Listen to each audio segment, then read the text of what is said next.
Great, thank you very much. We will now move on to general public comment. General public comment is for items that are not on tonight's agenda. You'll have 3 minutes to speak. If anybody would like to speak, they should raise their hand, and I will let our moderator, Mr. Roberts, take over from here. Thank you, Mr. Roberts. Thank you, Chair Bauer. For our attendees joining us tonight, if you would like to participate in general public comment, simply raise your hand at the bottom of your Zoom screen, and I'll call on you in the order in which you've raised your hand. I don't see any hands raised at the moment, so I'll just provide a couple of moments.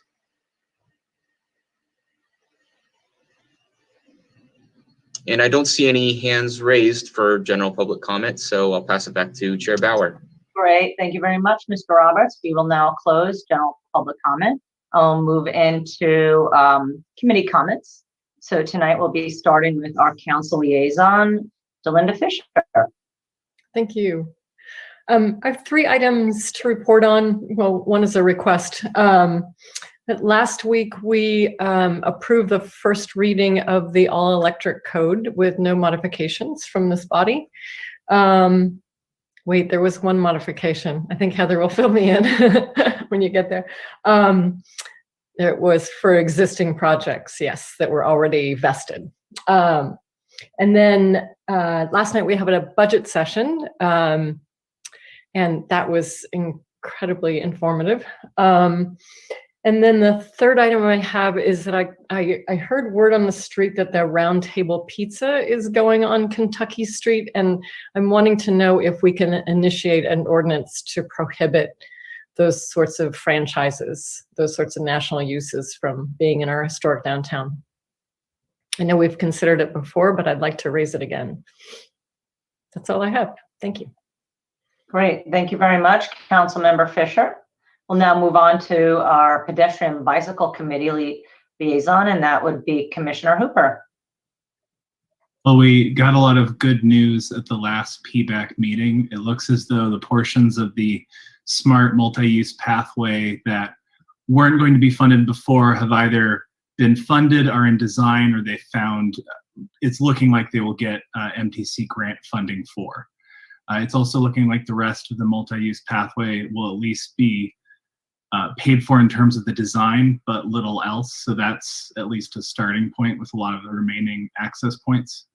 Outside of that, we also reviewed the kind of quick build projects that the transit department's city public works might be able to work on to help improve a lot of our pedestrian bike pathways. And I just really wanted to commend a lot of the other members, the PBAC Commission, for pushing so hard with regards to our 5-year bicycle and pedestrian master plan. So that's been a lingering project that they're really excited to be able to jump on soon. And that's all. Thank you. Thank you very much, Commissioner Hooper. Now move on to the Tree Advisory Committee, and that will be reported out by Commissioner Marzo. Thank you, Chair Bauer. The Tree Advisory Committee has not met since our last meeting, so unfortunately I have nothing to report other than that I know the tree technical manual is continuing to build additional materials, and so every time that we meet, there's always some new materials to review, and the committee is still hard at work even though we haven't met. Thank you. Great, thanks so much, Commissioner Marzo. Now move on to our Planning Manager's report, and that will be Planning Manager Hines. Good evening, Chair Bauer, Commissioners. Let's see. I want to start with a couple announcements about staff changes. I want to welcome Erica Baptiste, who is here with us today and is our new planning manager in the planning department. Erica comes to us from New York and most recently New Jersey, and she's on day 7. So she's absorbing all the meetings and the projects and Petaluma, and really happy to have her on board. So wanted to introduce you all, and hopefully you will see more and more of her as time goes by. So welcome, Erica. I also wanted to announce that Tiffany Robb, who has been a senior planner with us in our department for some time, has been promoted to deputy planning manager. So she will be working closely with everybody with the counter function, administrative permits, and a lot of the coordination. She does a lot of the coordination with the county when we have project referrals, and with ABC about alcohol licenses and that kind of stuff. She also worked closely with the free range program during COVID. So happy to have Tiffany promote to that new position. Unfortunately, Erin Hollister is going to be leaving us at the end of this week. Erin has taken a job in San Francisco, and so Erin has been with us for about 4 years, Erin. So really sorry to see Erin go, but fortunately you get to see him tonight and say your farewell. So, I continue to just be so blessed with great staff and happy to have new people come on and people promote, and always sorry to see people leave, but that's kind of what happens. So, so following up on Councilmember Fisher's items, so the all-electric code was introduced and is scheduled for adoption on Monday. And the changes with the all-electric from, I believe, what the Planning Commission saw was one, we added a requirement for all-electric for substantial, I think that we call them substantial remodels, I think. So 50% replacement of exterior walls, or the addition of more than 50% of floor area would then trigger a requirement for all electric. And then some specifications about the vesting rights of projects, that such as a vesting tentative map, or when there's hard costs incurred on the site. So some clarifying language of that. That's really stuff that's already in state code. It was just adding that clarifying language in the ordinance. Another item that folks might be interested in, next Monday's council meeting, we are having a housing workshop where we'll be discussing existing housing programs and our inclusionary housing, as well as some case studies in other jurisdictions, specifically looking at some of the jurisdictions that have met the RHNA for this 5th cycle and what has worked and what hasn't. And then having a few guest speakers to talk about housing financing, affordable housing development, and housing policy to meet the increased RHNA needs. So no specific action item out of that workshop. It will just be kind of a discussion and talking about some near-term initiatives associated with housing. And then we have lots of stuff around the general plan starting to pick up on Thursday. A member of the consultant team is going to be at the Climate Action Commission meeting to start talking about the climate action and adaptation plan and kind of the background with some of that to kick off that. At the Public Art Committee meeting later this month, we are going to have those members of the consultant team dealing with arts and cultures do some discussion with the Public Art Committee members, and then we have a GPAC meeting next Thursday. So just keeping an eye on some of that as things really take off. Council Member Fisher, in terms of ordinances, there's not a lot of them, but I do know that Sausalito has a franchise. It's been some time since I looked at it, but they have a prohibition on franchise businesses in their downtown area. So it is something that we could look at. We currently do not have anything in terms of regulations or limitations on the business itself. It's all based on the land use. So for instance, pizza would be a restaurant. And we don't have any differentiation other than oftentimes in our historic downtown, the limitations on signage is a real obstacle for franchise developments because we have such limitations on signage. But other than that, so that is something that we can look into, and if that's the council's direction to prioritize that is something we can look into and figure out the best way forward. And that's what I had. Great, thank you very much, Planning Manager Hines, and welcome to Erica. We are very happy to have you, and congratulations to Tiffany, and you'll be very missed. We've enjoyed your presentations in the past, but know you will do well no matter where you go. Congratulations on that too. So do any of the planning commissioners have questions or comments on any of the reports that they heard this evening? Through the chair, I'm wondering if Planning Manager Hines could give an update on the status of returning to the chambers for our meetings. No, I don't have anything specific to report on that. We're starting to have some internal discussions about, limited hour reopening at some of our public counters. But even that, there's a lot going into that discussion in terms of keeping employees safe and the ability to space out. And that's really hard to do in the current configuration in the chambers. So I don't have any update at this time, but we'll definitely keep you updated as that evolves. Appreciate that. I miss everybody. Great, thanks for that question, Commissioner Potter. Okay, then we will now move on to the presentation of the evening, which is the East Washington Place Shopping Center. And we'll let our planner, Mr. Hollister, present that to us. Thank you, Mr. Hollister. Take it over. All right, thank you, Chair Bauer. Good evening. Good evening, commissioners. Good evening, Councilmember Fisher. I'm going to share my screen. We didn't do the minutes. Oh, sorry. I Thank apologize. you very much. Thank you very much. I have nothing to say about them, but I just saw it on the agenda. Sorry. I was so excited about the presentation. I skipped over it.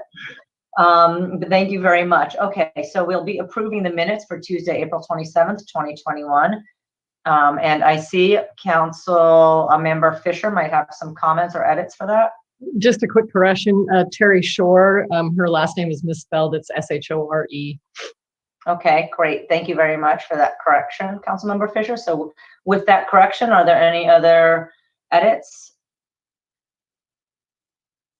No? Okay, seeing that, we'll go ahead and approve those minutes. Now we will move on to our presentation. Thank you very much.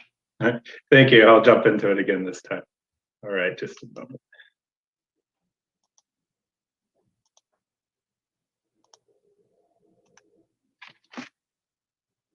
All right, once again, good evening. What we're presenting to you tonight are modifications to the East Washington Place Shopping Center. Staff and the applicant, we really wanted to present these modifications to the center, to the Planning Commission prior to the project's public hearing. With the Planning Commission, we really want to hear some discussion and feedback from the Commission. This is really a forum for some dialogue on the project. And what we're going to be covering this evening, what I'm going to be doing is just an introduction to the project, kind of more of a high-level overview. Then we'll have the applicant team take a little deeper dive. We'll be welcoming any questions or comments, public feedback, and then we'll be closing up with any feedback that the Commission may have. So to start in on the project site, I think most folks are familiar with it. It's a 33-acre shopping center bordered by Kenilworth, East Washington Street to North Highway 101 corridor. The Fairgrounds and Swim Center are immediately to the west. Residential's on the opposite side of the freeway to the east, and there's some commercial on East Washington and some residential beyond, just to the north. The city was originally entitled and developed by Regency Centers. Vestar, which is the project applicant, they now own about 2/3 of the center, and Target owns about 10 acres of it, and that's basically the building and the parking around and out front of that. It's about 600 spaces, give or take. The center right now has about 341,000 square feet of retail area. The major tenants, it's Target, Sprouts, Dick's Sporting Goods, Ulta. Those are the parallel, the 101 corridor. There's some smaller scale retail, restaurants, personal service, medical offices, and what's called the core area. Bevmo's down at the south end. And then again, there's some smaller scale retailers, restaurant uses kind of more to the north. For those familiar with the site, there's the pedestrian bicycle bridge that connects to the neighborhood to the east, and then to the circulation within the site. The site has been built out, except for the very northwest corner, which we're going to be talking about tonight. And what I should mention is the general plan did use development for this site when the general plan 2025 was being authored. What it envisioned was retail space, office, and townhouses. Obviously, the residential portion did not materialize at the site. A little bit of history for those that are interested.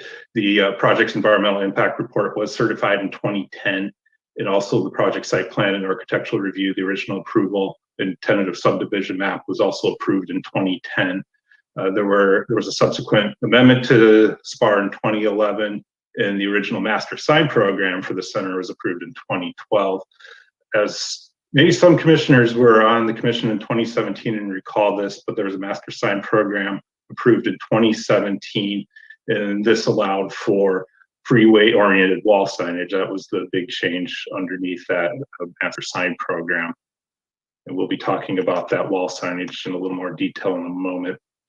Going back to the northwest corner of the site, this was originally approved to have two-story structures containing a combined 16,000 square foot of ground floor retail and 16,000 square feet of second-story office. There was also supposed to be a focal plaza area, and that is near the corner of what is Kenilworth, down at the bottom of your screen, in East Washington. And this was really supposed to be the mixed-use component of the mixed-use project when it was originally contemplated under its entitlements. Moving on to the master sign program history, it established the sign area for each tenant in the center and the sizes, locations, and designs of the freestanding signs that you see at the center right now. And that includes a 30-foot sign on Kenilworth, a 15-foot sign at the corner of Kenilworth and East Washington, and there are some smaller, what we call monument signs that are about 6 feet in height by 3.5 feet in width. In 2017, we should also note that the Sonoma Marin Fairgrounds with the digital sign copy was replaced on East Washington. The 2017 sign program revisions, as I mentioned, they established location, sizes, and designs of the freeway-oriented wall signs for the tenants with elevations facing Highway 101. For those of you familiar with the center, those signs have not been installed. The tenants have elected to use the area that could go to those wall signs. They've moved that to the parking side, thinking that the signage on those areas would be more greatly seen. And we're going to be talking about the wall sign proposals that are proposed at those sites to make them more visible for the tenants, and that's what the applicant's proposing. And we'll be going over some of the project description in some pretty high detail. The project applicant's going to be filling in and going through this in some detail. For the northwest corner, the programming of that's proposed to be 2 single-story retail buildings instead of the 2-story that I just presented, and they're going to be a little bit smaller, 9,800 square feet and 4,200 square feet respectively. And the office component will not be proposed at this time. There's new bicycle parking with lockers and racks and vehicle parking, roof-mounted solar panels, landscaping and outdoor seating area proposed. The outdoor seating is in conjunction with what's planned to be 2 restaurant spaces, and there's some common space out in front. And you can kind of see that in the rendering in the bottom right-hand corner. The other changes that are proposed, again, at a higher level, there's a new color scheme and materials proposed on the existing buildings in the center, and this will be proposed to match what the proposed buildings are going to have as their color and materials. There's site improvements proposed, including new outdoor seating areas, landscaping, pavers benches, updated pedestrian circulation and a new playground area. Most of this is in what we call the core area. Moving on to the revised sign program, there are significant changes to the sign program, so much so that a zoning text amendment has been proposed. And we'll definitely, if the commission is so inclined to speak about this, we'll definitely be interested in your input. Most notably, to start, there are 3 new freeway-oriented freestanding signs. One of which is a 30-foot sign proposed near the southbound East Washington Street ramp.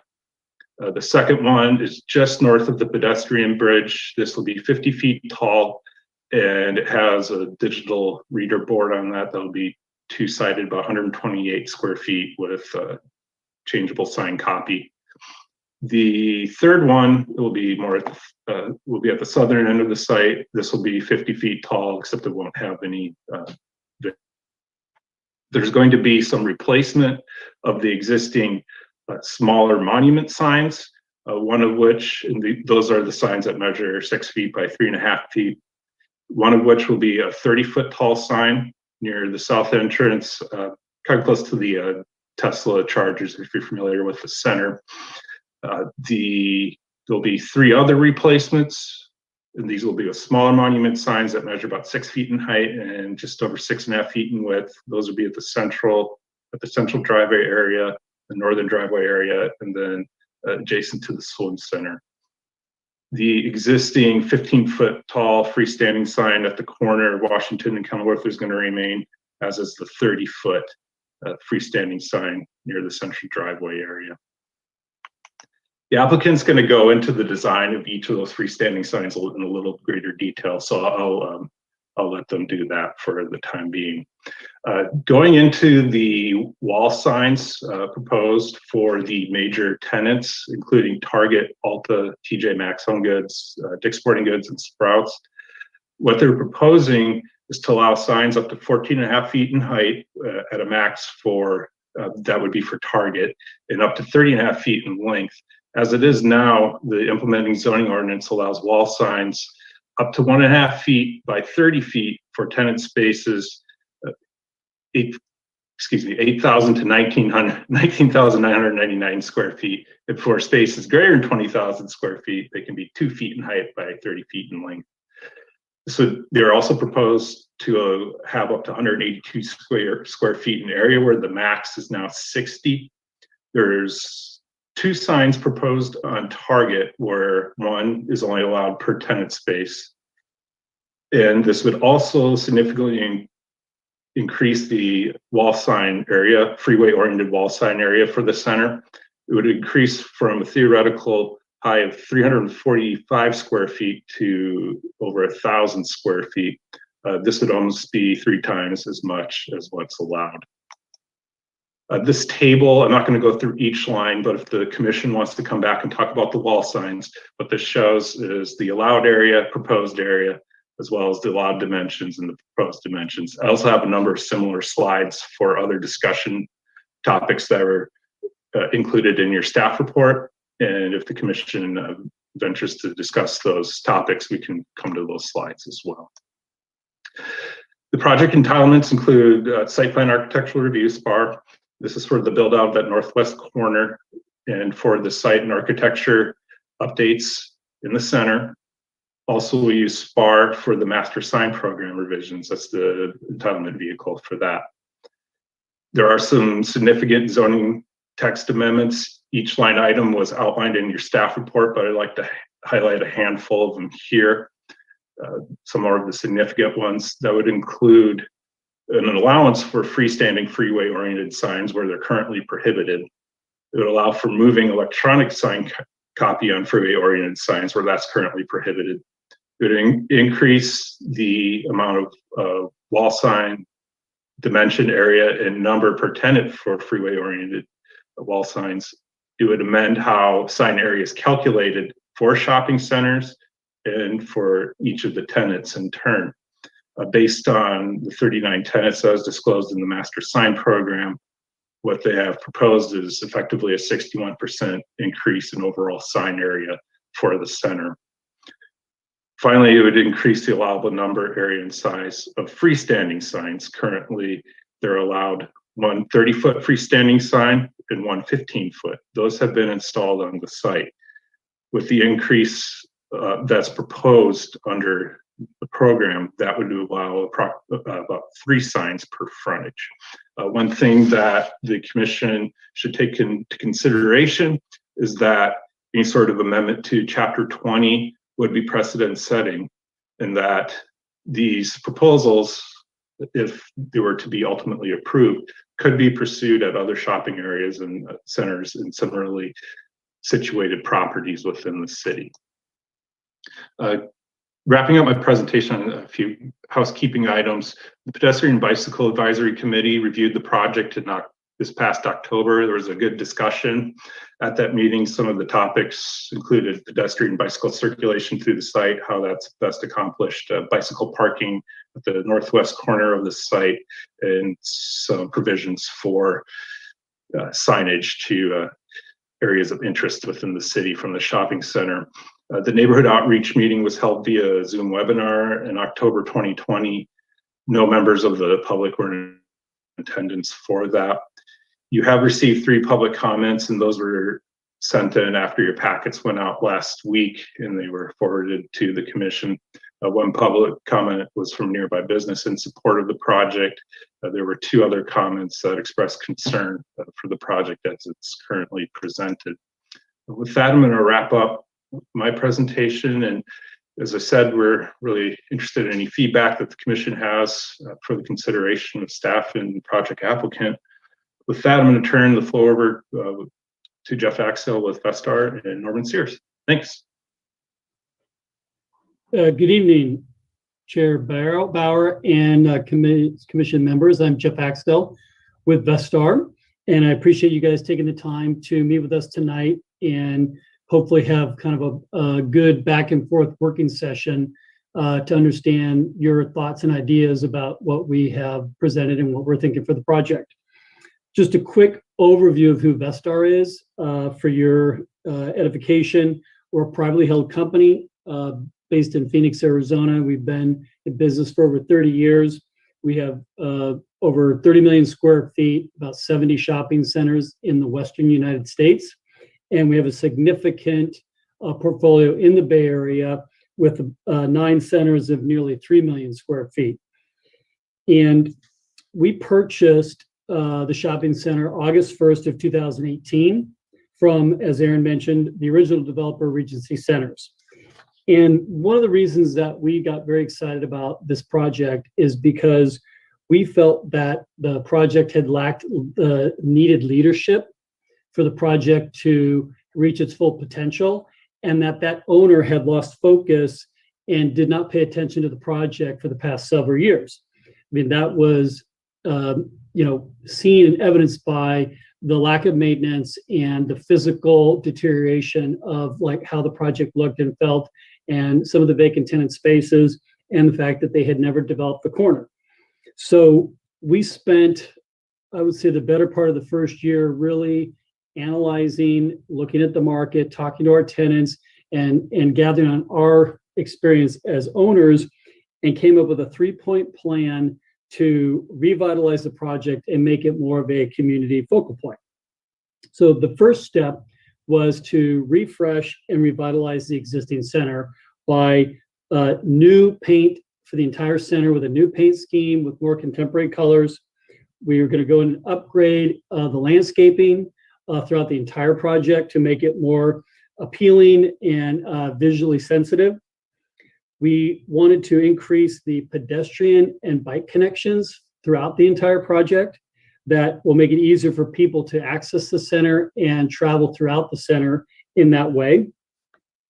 We wanted to reimagine the entire common area, but specifically the core area that Aaron had mentioned, to create better people gathering spaces, kids play areas, and adult open space, which will encourage new restaurant opportunities and people to flourish and want to spend time in the center versus just coming there to commodity shop at some of the larger stores and leave.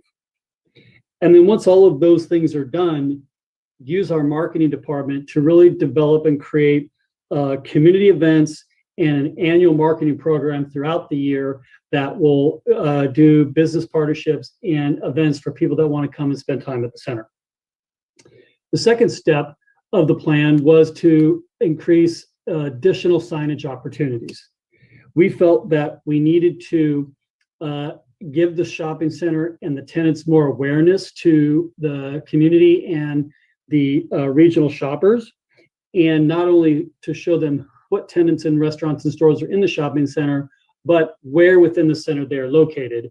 We felt that the signage program was lacking in the area and could be redone and increased to really enhance that benefit for everybody. The third part of the plan was to figure out what to develop on the corner that had never been finished by Regency. And we felt that creating an environment of new restaurants and shops with outdoor dining and outdoor seating would really create kind of an entrance beacon to the project that would make people get excited about, hey, let's go into the project and see what else is there. As you all know, we have a very short window of visibility on East Washington. And so that corner, if it's an exciting corner with restaurants and shops and outdoor dining and people see the activity there, that's going to make them draw into the center to see what else is there and hopefully benefit the entire center. So in our, each of these different pieces work together to create the success of the plan. It's kind of like a 1 + 1 = 3 instead of a 1 + 1 = 2. And so we'd like to move forward with this entire project as one package, all done at the same time. So the impact is felt throughout the community and will be a much more fun and enjoyable place to shop and spend time. So Norman Sears, our project architect, will take you through a little bit more specifically, but briefly, throughout the project so you can get a better understanding of it. And then we will be available to answer any questions and hear your feedback and your input. So thank you very much. Thank you, Jeff. Norman Sears with SGP Architects. And before we go further, I do want, just for everyone's knowledge, to introduce Connie O'Connor. Connie, can you hold up your hand? It says that's Jeff Axtell. That's not Jeff Axtell. He's the one with the Vestar background. Connie has the shutter blinds on her window. Connie is with Sign Advantage and really worked closely with both Jeff and myself in putting the package together. So she's available and will be talking as well this evening. To that point, I do want to give a little bit of background. Back in 2004, Regency Centers hired SGPA to lay out and design the East Washington Place Center that is there today. We took it through full design and entitlement. And then Regency decided, well, when it comes to construction, we want to go with some other architects. There was a little bit of disagreement on how things should be constructed. And I believe then Regency went through about 3 architects before finally got one to finish it out for them. And it just was personally a bit disappointing. And I think that's evident if you actually go back and look at what the city of Petaluma was told they were getting, and then what is actually out there. Everything was flattened up. As Jeff said, it wasn't well maintained. The deterioration you're seeing in buildings out there now is caused, I think, with construction techniques and sort of lack of follow through. So moving on from that, SGPA and Vestar is where we work on several large centers. Vestar has here in the Bay Area and some down south. They were interested in this, and when they saw our name on it, we got a call. So it was exciting to get involved in the project again, but challenging because, you know, as I met with the Vestar teams out there and we walked through, we were left some difficult situations. But I'm going to go through some of those. I think we've come up with good solutions. And what we have is, I think, something that's going to really benefit Petaluma as a whole. The entire submittal package now that I think you've all received and have seen was 104 pages. I've whittled that down to 25. It took me a few rounds. And what I'd like to do is just sort of go through and hit some of the bigger picture talking points. If anyone has any specific questions, we can get back into the big document and really get into the depth of the full 100+ page submittal package.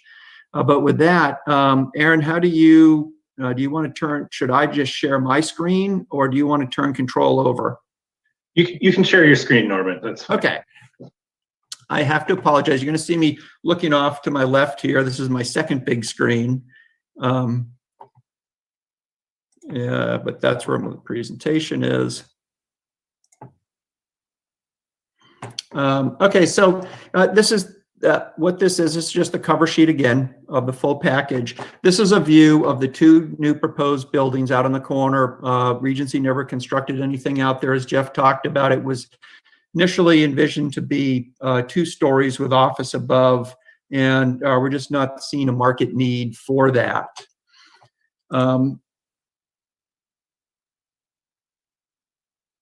Oh boy. Well, this happens, I know, on the Zoom. The files are still large, so loading here may take a while. What this, though, is, so this is the site, and I know, as Aaron was talking about, it's sort of broken into what we're calling the core area. So that's the area where Buffalo Wild Wings and Chipotle is now. I apologize for this lag. It's coming off of, Aaron, would it be off of our server is the problem. I can try to pull it up, Norman, on my end, if that works. Let me, yeah. I just wanted to let you know, we usually give the applicants like 10 to 15 minutes, so you probably have about another 10 minutes. Okay, I'll go quickly. Oh, you know what, here, if I turn share off, it comes up very quickly. Okay, so the core area, so it's Buffalo Wild Wings and the Chipotle and various other things. We have what we call the corner area, which has not been developed. And then the third big component we'll get to is the overall signage.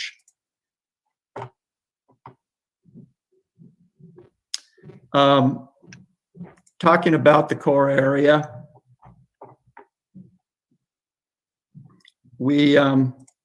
there are a few things that occurred here. They really, Regency just went in and they love concrete. They did it everywhere. I know Blake is on the phone. We made a proposal. What we want to increase really is pedestrian circulation around the site, but especially through and around the core area. There's a whole separate bike path system through the site now, which you would not even know was there. Regency did do a, I apologize for having to toggle back and forth, but the pages load right away when I do it this way. So there's a bike path that exists now going up the side. There's 2 slightly different stain colored concretes to try to represent what is bike and pedestrian. We're going to be enhancing that, as well as there are a few walkways that just don't work for riding your bike through, curbs that'll take you out. They try to funnel you up standard handicap curb ramps that don't work. We'll be widening those up. And additionally, you know, where the Panera Bread was here, they tucked their door on the backside. We're going to try to increase the circulation across. We're going to get this new tenant here to orient. We've got an existing door here for Chipotle, but to orient their doors back towards the parking lot.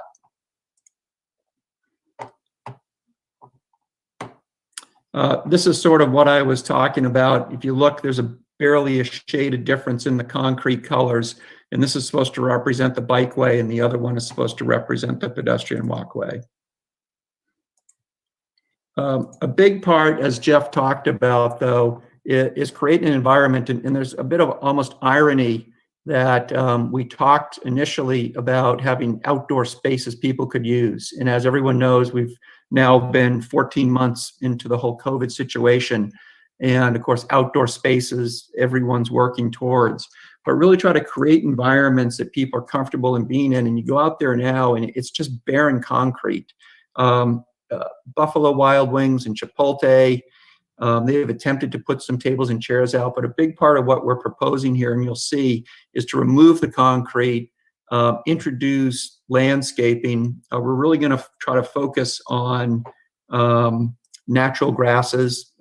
Drought is obviously an issue, definitely for Sonoma. I live in Marin, so we're well aware of that.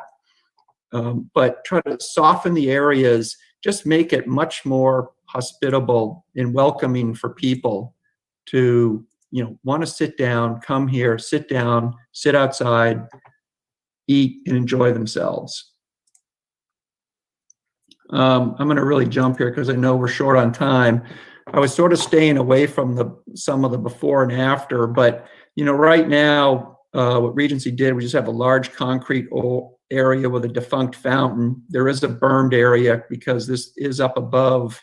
Kenilworth is right here at the bottom of the screen.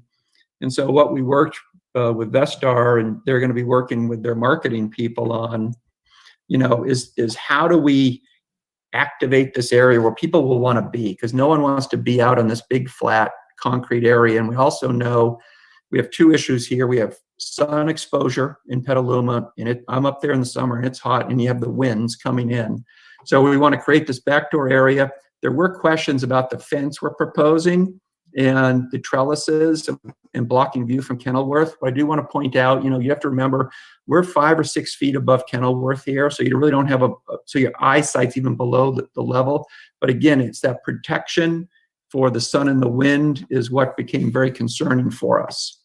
Another area that was promised to the city and Regency did not deliver was the kids area. Now this is again, we're still in the core area here. We're up towards where the yogurt land and the Petco is right now. Again, they did nothing for a kids area. They just put down concrete and walked away from it. We're proposing an actual play structure in kids area. It'll have a single point of entry in and out for security. It'll have a low wall. You can step over this, and there is grass, but it does provide some sense of security, that parents sitting outside here can keep a close eye and their kids aren't wandering out easily. They're also included, and I won't go through them, but updating and painting the center. Many of the materials, because of the construction, we have these acrylic corners. The acrylic panels are falling out, gasketing's coming out. The cement plaster on the building is showing considerable efflorescence leaching.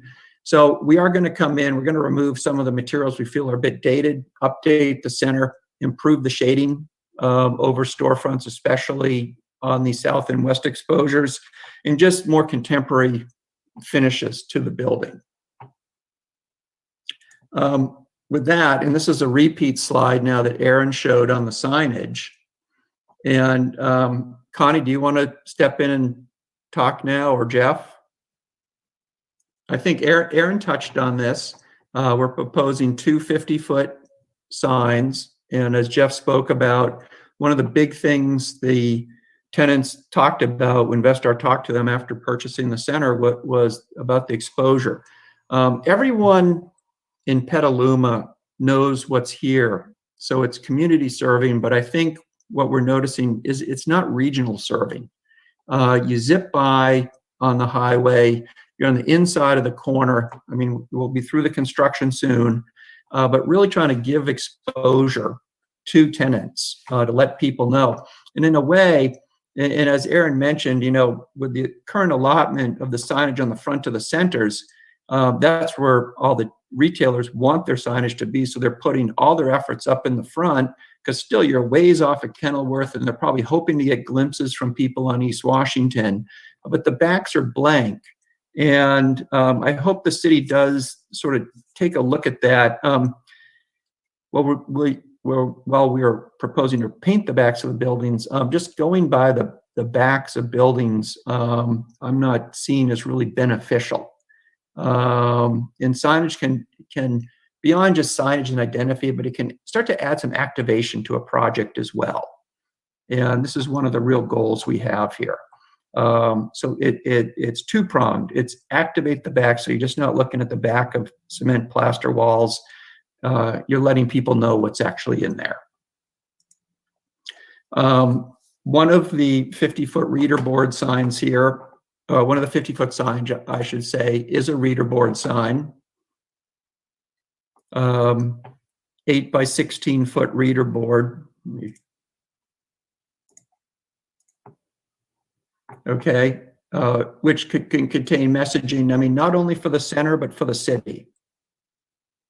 And we could work with the city on that. There'll be major tenants, but we do have that capability. Upcoming city events, any type of alerts or anything could also be posted on the sign. The second 50-foot sign here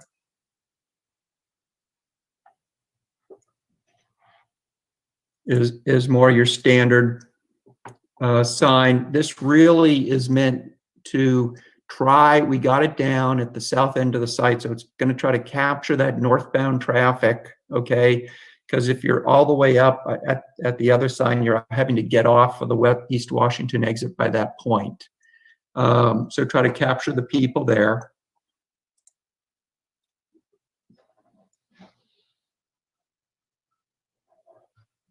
And then the secondary 30-foot signs out on Kenilworth are, again, we're trying to capture people on East Washington, but also as they approach, I call it coming from the In-N-Out Burger is the landmark I use coming up that direction on Kenilworth. I think we've got a mock-up here of sort of what we're talking about.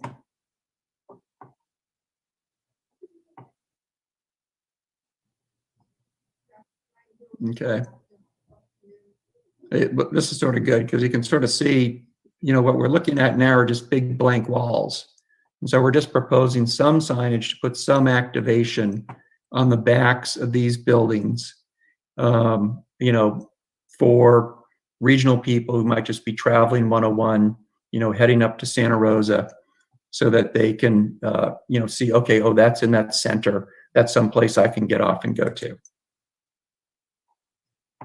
And then and then we sort of did a little photorealistic view here of what these would look like on the highway. Did I finish in my 15 minutes?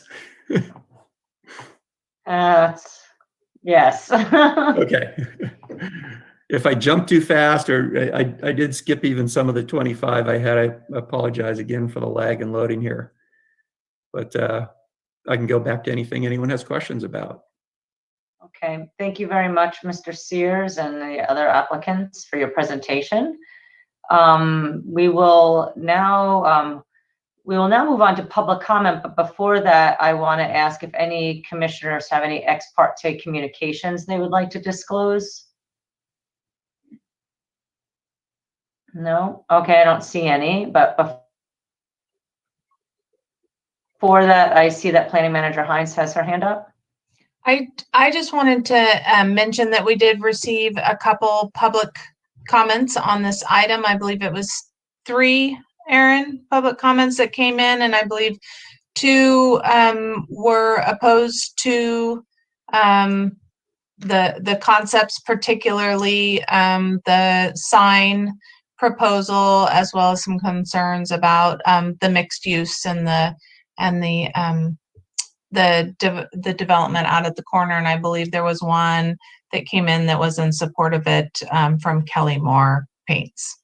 So I just want to make sure that we reference that. Great, thank you very much, Ms. Hines.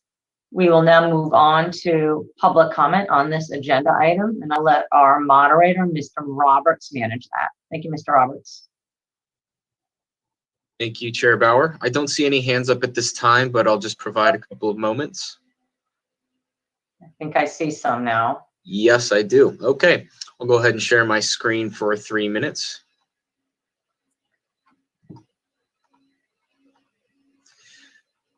Okay, and up first is Beverly Alexander. Beverly, I've allowed you to speak. You'll need to unmute yourself as well, and I'll ask that you please state your name for the record as well. Okay, I'm Beverly Alexander, and I live on Liberty Street. And I had some comments that I didn't find just now, so I'll just wing it. And what I wanted to say was, first of all, when my children were little, we would drive through towns and they would say, "Where are we?" They couldn't tell because there were all these signs that said, you know, McDonald's, Wendy's, Target, whatever. And, you know, they were all the same. You know, it wasn't, and I don't want to see that happen to Petaluma. The other thing that I remembered was when the Auto Mall sign went up, I was shocked. I was used to seeing a quiet field there, and then there was this tremendous, ugly neon sign popped up in the middle of the field, sort of like the opposite of Field of Dreams, maybe Field of Nightmares. And I think other people may have felt the same way because I think that city council didn't do well in the next election. So those are two of my concerns, and the other is the mall itself and the fact that it's supposed to be mixed use. I don't understand why these big wealthy companies are getting a pass and not having to abide by our local regulations. So I hope that we can stick to our guns, that Petaluma may be small, but we are mighty and we are unique, and I want to stay that way. So thank you for listening. Thank you, Beverly. Up next is Veronica O, followed by Joe. Veronica, I've allowed you to speak. You'll need to unmute yourself, and I'll ask that you please state your name for the record. Good evening. I am Veronica Olson, and I'd like to say good evening to commissioners and to the planning department and to the applicant. I put in a public comment. I wrote a letter, but I'd just like to add to that, which basically is that there's a real issue with the signage that's being proposed. We are a historic river town. Washington is the entrance to our town. And that is 50 feet high is going to create a certain feeling amongst people when they drive by. And it does not represent our brand. We are trying our utmost to support local businesses and create local economy. We have just passed a climate emergency framework. We are trying to get people out of their cars, not to come and from long distances to come and shop. And I'm no offense to the shopping center and the tenants, but Petaluma has been duped in this regard for this center, because originally it was supposed to be mixed use. And now we're having a proposal which is going to take us farther away from our goals and our aspirations. And quite frankly, you know, we have a community-based town, and we need to have the community involved in the decisions that are being made that are going to affect our economics, our livelihood, and our health and well-being. And so if the applicant is interested in providing an alternative or solutions that would involve the community, I invite them to start a community dialogue as to what could go in the corner of where they purchased the vacant land and the project itself. I think that you would be pleasantly surprised as to how much information you could get and how successful your project could become if you did that. I really appreciate everything you're doing, but I just think that Petaluma has proceeded into another phase. It's no longer okay with just having the same old business as usual. Thank you. Thank you, Veronica. Up next is Joe, followed by Christopher. Joe, I've allowed you to speak. You'll need to unmute yourself, and I'll ask that you please state your name for the record. Hi, I'm Joe Lolliger, and so so my concern about the large signage is that it doesn't really invite people that are driving by. It's the same old in Santa Rosa, you know, San Rafael. You drive by towns on a big highway and you see the very same identical commercial outlets everywhere. And that is not who we are as Petaluma. We are trying to be a unique river town, a historic river town. And we want to revel and celebrate that. And putting giant signage for these commercial properties isn't going in the right direction. We're thankful that they're there, but we don't want to encourage more. And I think we don't want to put that signage where it just blares in your face, right? So there's alternatives to signage. Why do you have to go to the biggest sign possible? Why do you have to do it that large? Can we have a dialogue about that? Thank you for upgrading the property and looking into fulfilling the mixed use corner. That's wonderful. Thank you for thinking of that. But are you sure that's what we need right there? So I think we should involve the Petalumans, and I'd really appreciate if you did, and not put that giant signage there. And that's all I have to say. Thank you.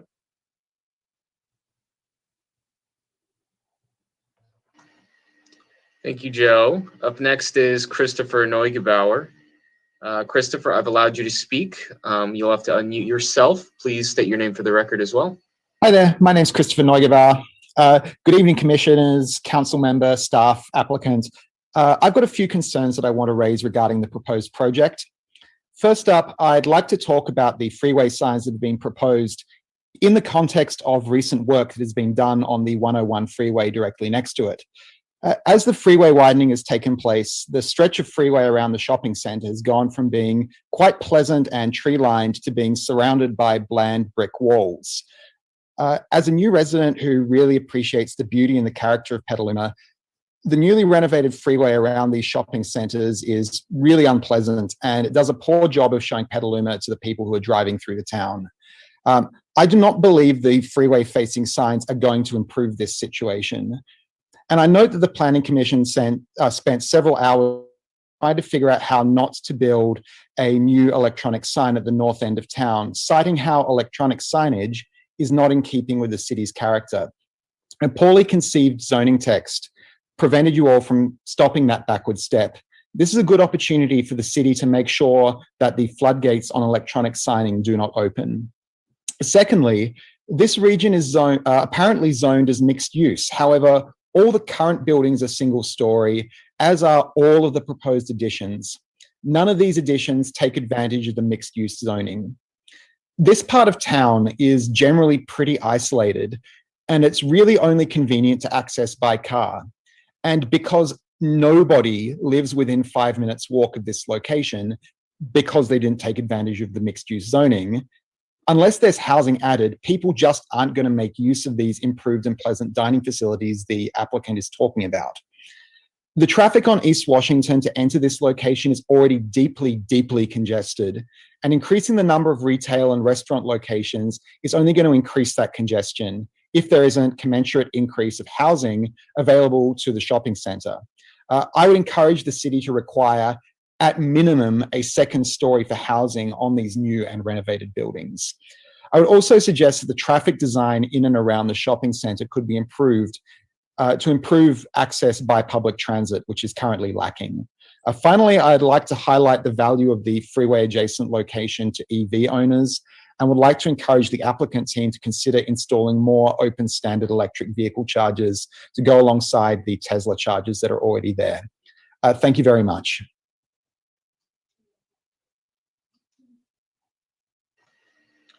Thank you, Christopher. I don't see any additional hands raised at this time. That appeared to be our final public comment. So with that, I'll pass it back to Chair Bauer. Great. Thank you very much, Mr. Roberts. We will now close public comment on this agenda item. We'll now move on to commissioner questions for staff and the applicant. So commissioners, please raise your hand and we'll start allowing your questions to be asked. I see Council Member Fisher's hand is raised. We'll start with her. Yeah, but Blake Cooper was ahead of me. Oh, sorry. I just saw them all up at once and you're... First question I have is of staff. Could you expand on the implications citywide of amending the ICO to allow for the signage? You sort of touched on it, but I'm wondering if you can just dive a little deeper for me. Aaron, do you want me to jump in? Sure, that sounds good, Heather. So with the text amendment, it typically makes it something that is applied to whatever their project is in a similar situation. So we have not drafted this code amendment because staff had some initial concerns that we then sat down and talked with the applicant team about, and that's why we're here. So that we didn't, that we got feedback before we spun our wheels with drafting anything. So it would depend a little bit on how it was drafted, but if it was similar to the way the freeway-oriented signs, when we updated them in 2017 or whenever that was, the ability to have a freeway-oriented sign is specific to retail shopping centers along the 101 corridor.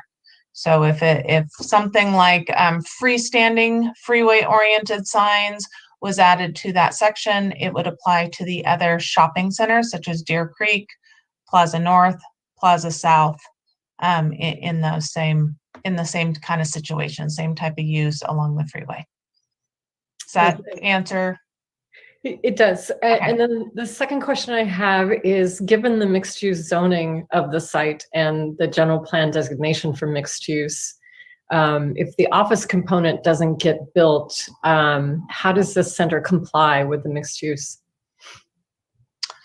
That's a little tougher of one to answer. I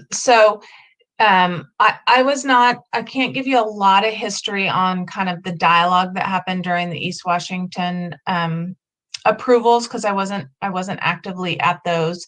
But my understanding was that mixed use was because of those office. There was never a residential with this project, but the addition of the office was enough of a different use that the council felt comfortable with that.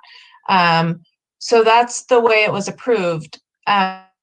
We've talked about before, there's a little bit of a disconnect between the land use designation of mixed use and the regulations in our implementing zoning code, because what our implementing zoning code has is a bunch of land uses that are permitted uses, and retail is a permitted use. And Aaron, please jump in if I'm not working directly off a code, but retail is a permitted use. So typically when a permitted use walks in to get a business license, if it's in that zone, it's allowed. It doesn't revert you back to a finding of consistency with the general plan. It's a permitted use. So what we'd be looking at is, does the change in what is proposed, is it consistent with the intent of the approval when it was originally given, and was the findings that were made for the original approvals dependent on that office component? And that would be something that we would need to consider, and we would need to consult with our city attorneys in moving that forward. Thank you. That's all I have for the moment. Thank you very much, Councilmember Fisher. And then we'll move on to Commissioner Hooper. Thank you very much. I have numerous questions, so I will just thank everyone for their patience ahead of time. Just to start off, for the applicant, I understand that you said in your presentation that you moved away from the two-story model for the two new buildings because the market didn't allow for it or didn't allow for the office space. In the staff report, it seems like there wasn't much data to back this up, and I'd just like to know what you're basing that premise on. Sure. This is Jeff Axe. I'll answer that. So we spent the first 6 months meeting local businesses. We were directed originally by staff to talk to the different breweries like Lagunitas to get a mixed use component in there with their headquarters and maybe a brewery and then a restaurant attached.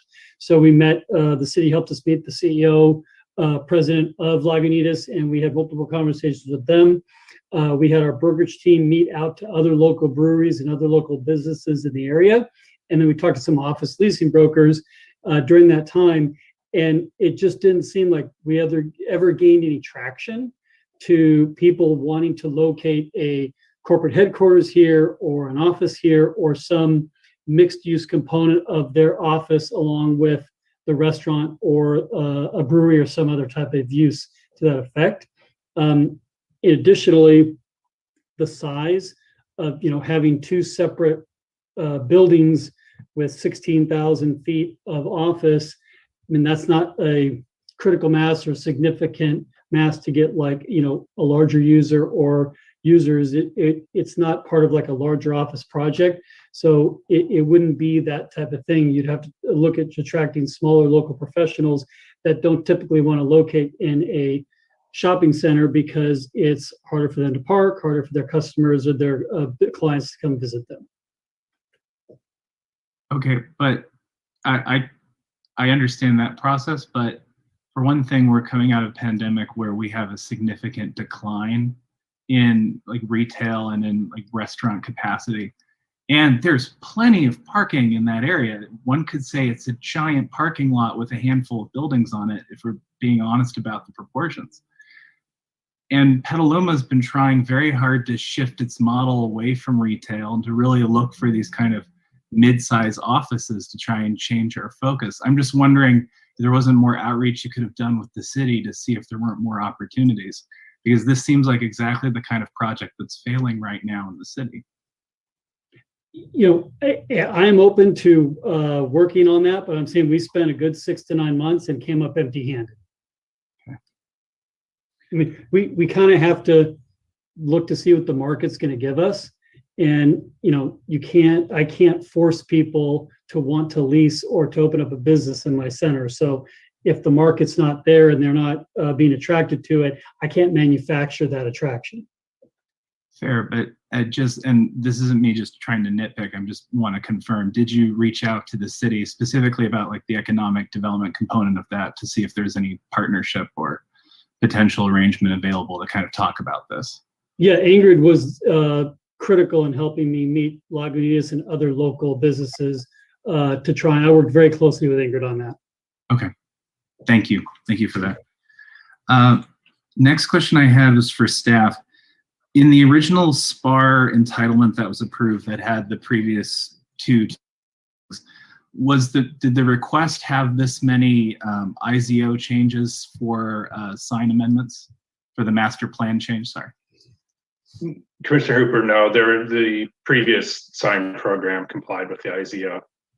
Got it. Okay, so the proposal then was to change with retail, was to change with actual mixed use, but it wasn't going to adjust the actual, have these extra freeway signs and changes to the kind of back wall signs. Yes, so there was no freeway freestanding signs proposed. The provision for the freeway facing wall signs was added in 2017. However, those wall signs complied with what was added to the IZO in 2014. So that's where that came. Thank you. Thank you very much. So going back to the applicants, one honest question about the current layout. There's a lot going on with pedestrian activity and lived-in area in that corner. And while I do appreciate the density and experience, that is a clogged, loud, smoggy artery. And I've spent a lot of time around there, and I'm just wondering, I see the emphasis on plants. I see the emphasis on kind of creating those barriers, but I'm just trying to understand how this will actually attract people, given because if the intent is this is you attracting people into this larger center, I'm just trying to understand how that's going to be appealing given everything that's right next to it. That was one of our, this is Norman, that was one of our challenges.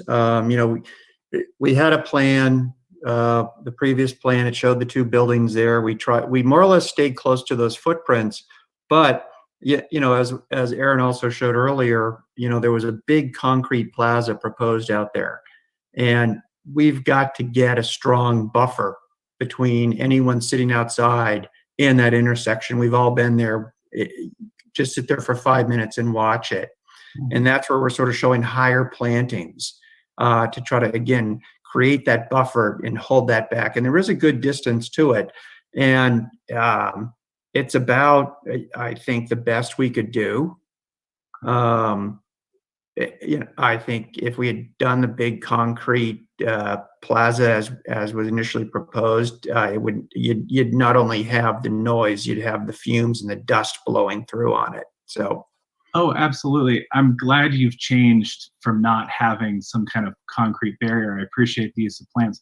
My concern, though, is that regardless of which way you go on that, given our retail situation, I mean, what business is going to move in there when there's other vacancies to look at that aren't right next to East Washington? I'm just, in terms of the service sector, that's really focused on.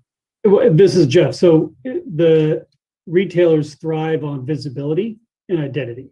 So those buildings that are fronting Washington will be the most popular in the center. Right, but they're also partially covered, and it's still East Washington, where people are generally angry as they're driving down it because they're stuck in traffic. I'm just trying to understand how that's going to be an appeal. But I might be getting into semantics, so I'll move on to my next question.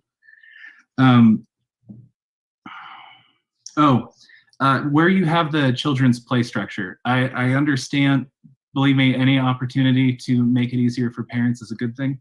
I'm just wondering, you have that, and I recognize that you've made adjustments for that intersection, and you've kind of got the bike transit running through there, but that is a congested area, especially on a weekend, and that is a small wall for people to hop over. And I'm just wondering, is there a safer way to go about that doesn't have kids quite so close to that much moving activity? So I'll answer the question in terms of why we chose that location.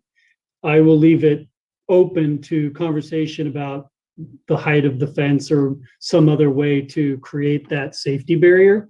But the reason we put it in that spot is because you have the yogurt store, you've got the pedestrian bridge that comes over in between the yogurt store and PetSmart that creates that little outdoor area. You've got the Ulta Cosmetics, which is more of a moms and woman shopper area. And it's kind of the entrance to our core area. So we felt that was a good spot to locate the kids area because it's more in tune with the kids and the moms focus of retailers. We had the other end of the core where Buffalo Wild Wings is now and the closed Panera to be more the adult section.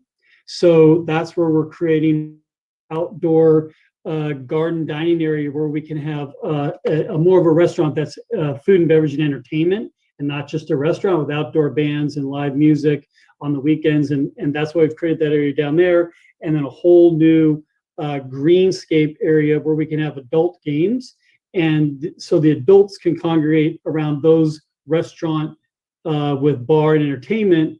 And then the kids area is on the opposite end of the core, which is near the yogurt store and the Ulta and the pedestrian bridge. So that was kind of the rationale for how we separated the two different areas of the core.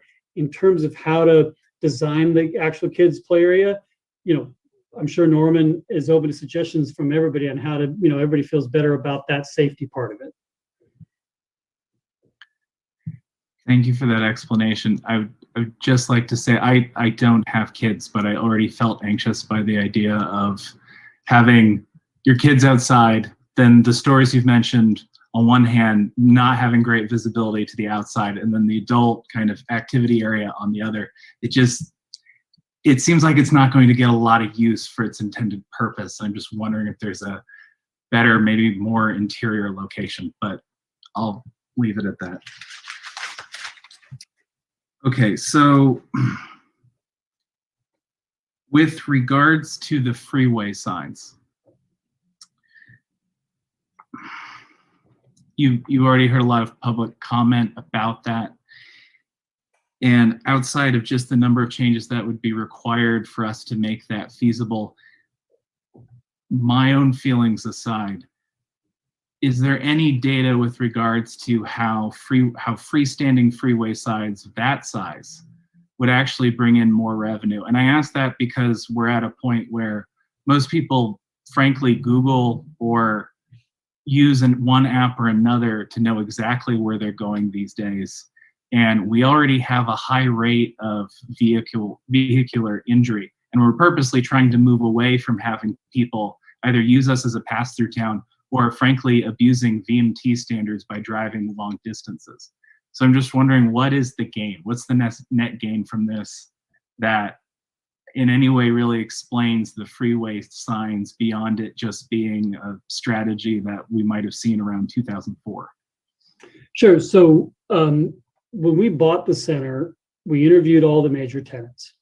And the recurring theme from all the major tenants, except for Target, was all of their store sales were below the national average and the California state average for their chains.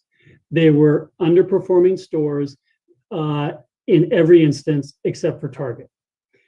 This was also evidenced in my meetings with the city manager and the economic development director when we bought the center. The city was very disappointed and underwhelmed at the sales tax revenue being generated from this center from what they had expected when it was approved. Every tenant cited lack of signage and identity on the freeway in particular as to one of the key components as to why they felt that the stores were not successful. And we heard recurring over and over that they had requested this and had tried to get these freeway signs in the past, but the developer Regency, never got that accomplished, or that never happened for them. So that was a big disappointment for the retailers, and their store sales were way below average because of that. So that's kind of like, the main purpose from the retailer side.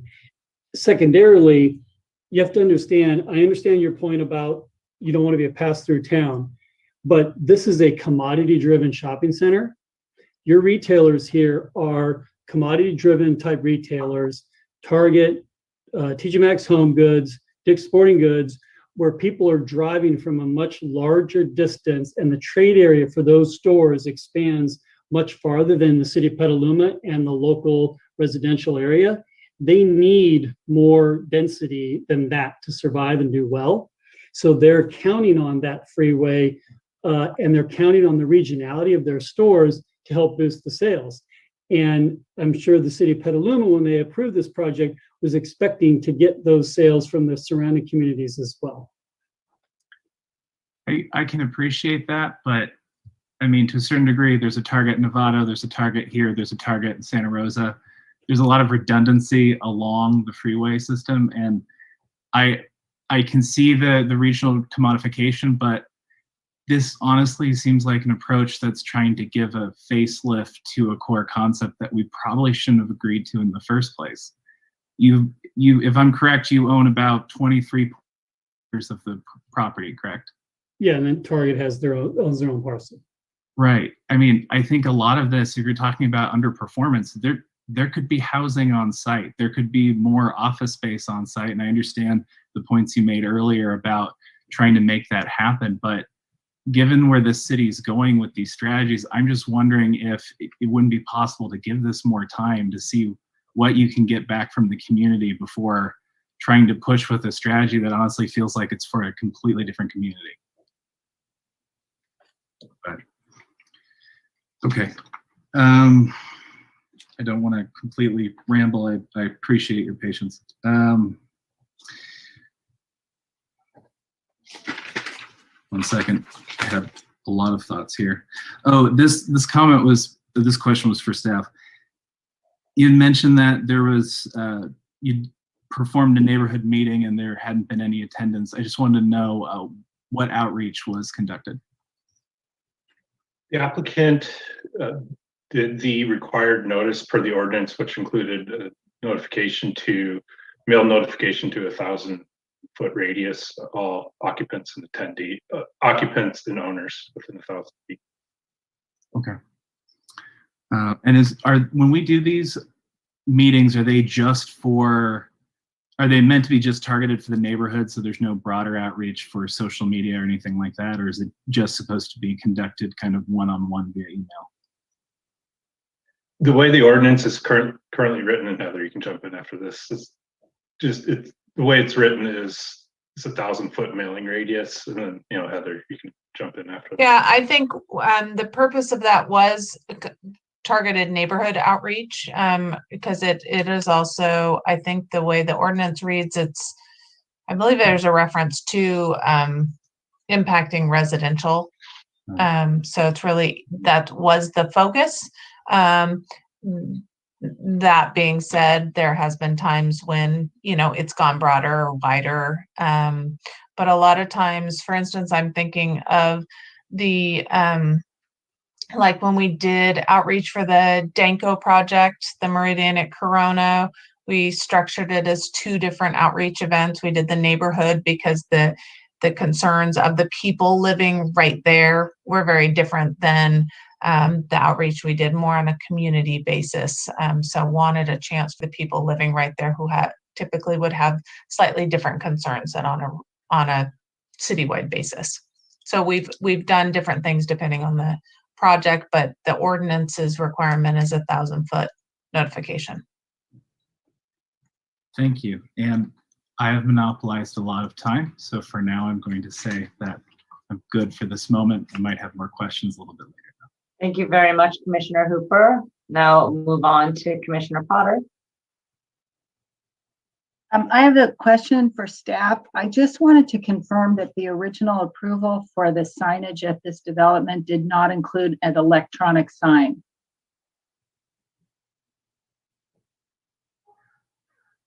Thanks, Commissioner Potter. No electronic sign was approved under the original master sign program. The revision in 2017 allowed for the electric sign on the Sonoma Marin Fairgrounds freestanding sign at East Washington. Other than that, there were no electronic signs.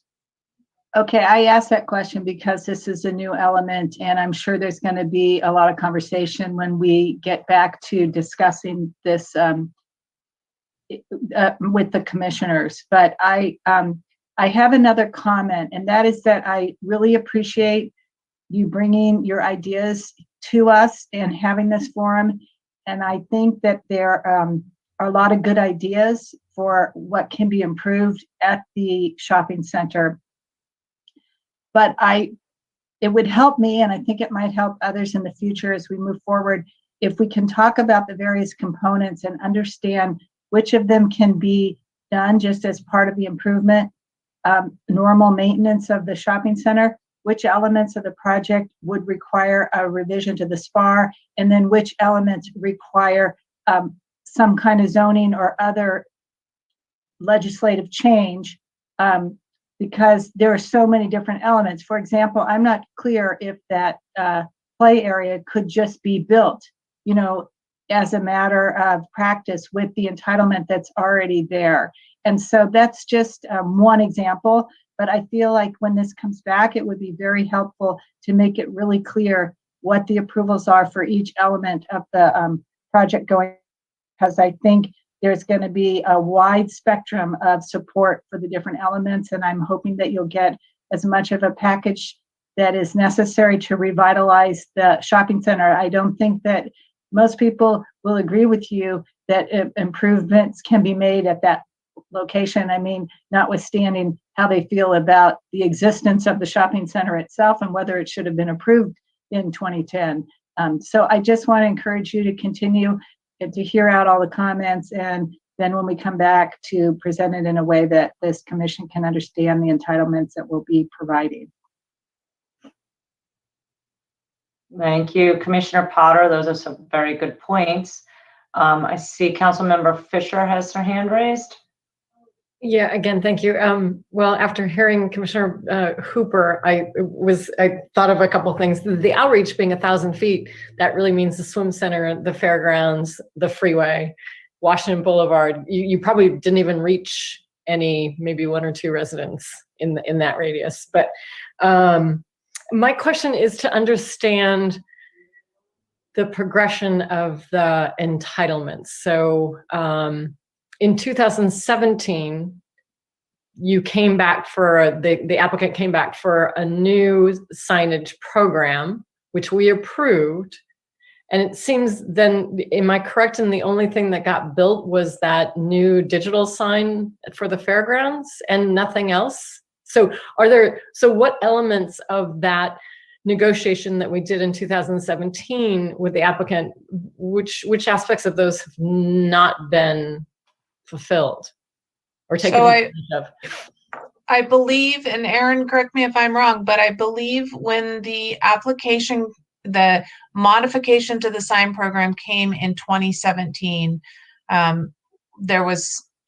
the primary objective was to incorporate the freeway-oriented wall signage, because the text amendment had been made, and I'm now not recalling who did the text amendments, to be honest with you. I thought it was the shopping center, but now I'm questioning whether it was Deer Creek, because they're the only ones that actually have done freeway-oriented wall signs with the shopping center. But so primarily the modifications to the sign program were to allow freeway-oriented wall signs for the tenants that met the criteria of the implementing zoning ordinance.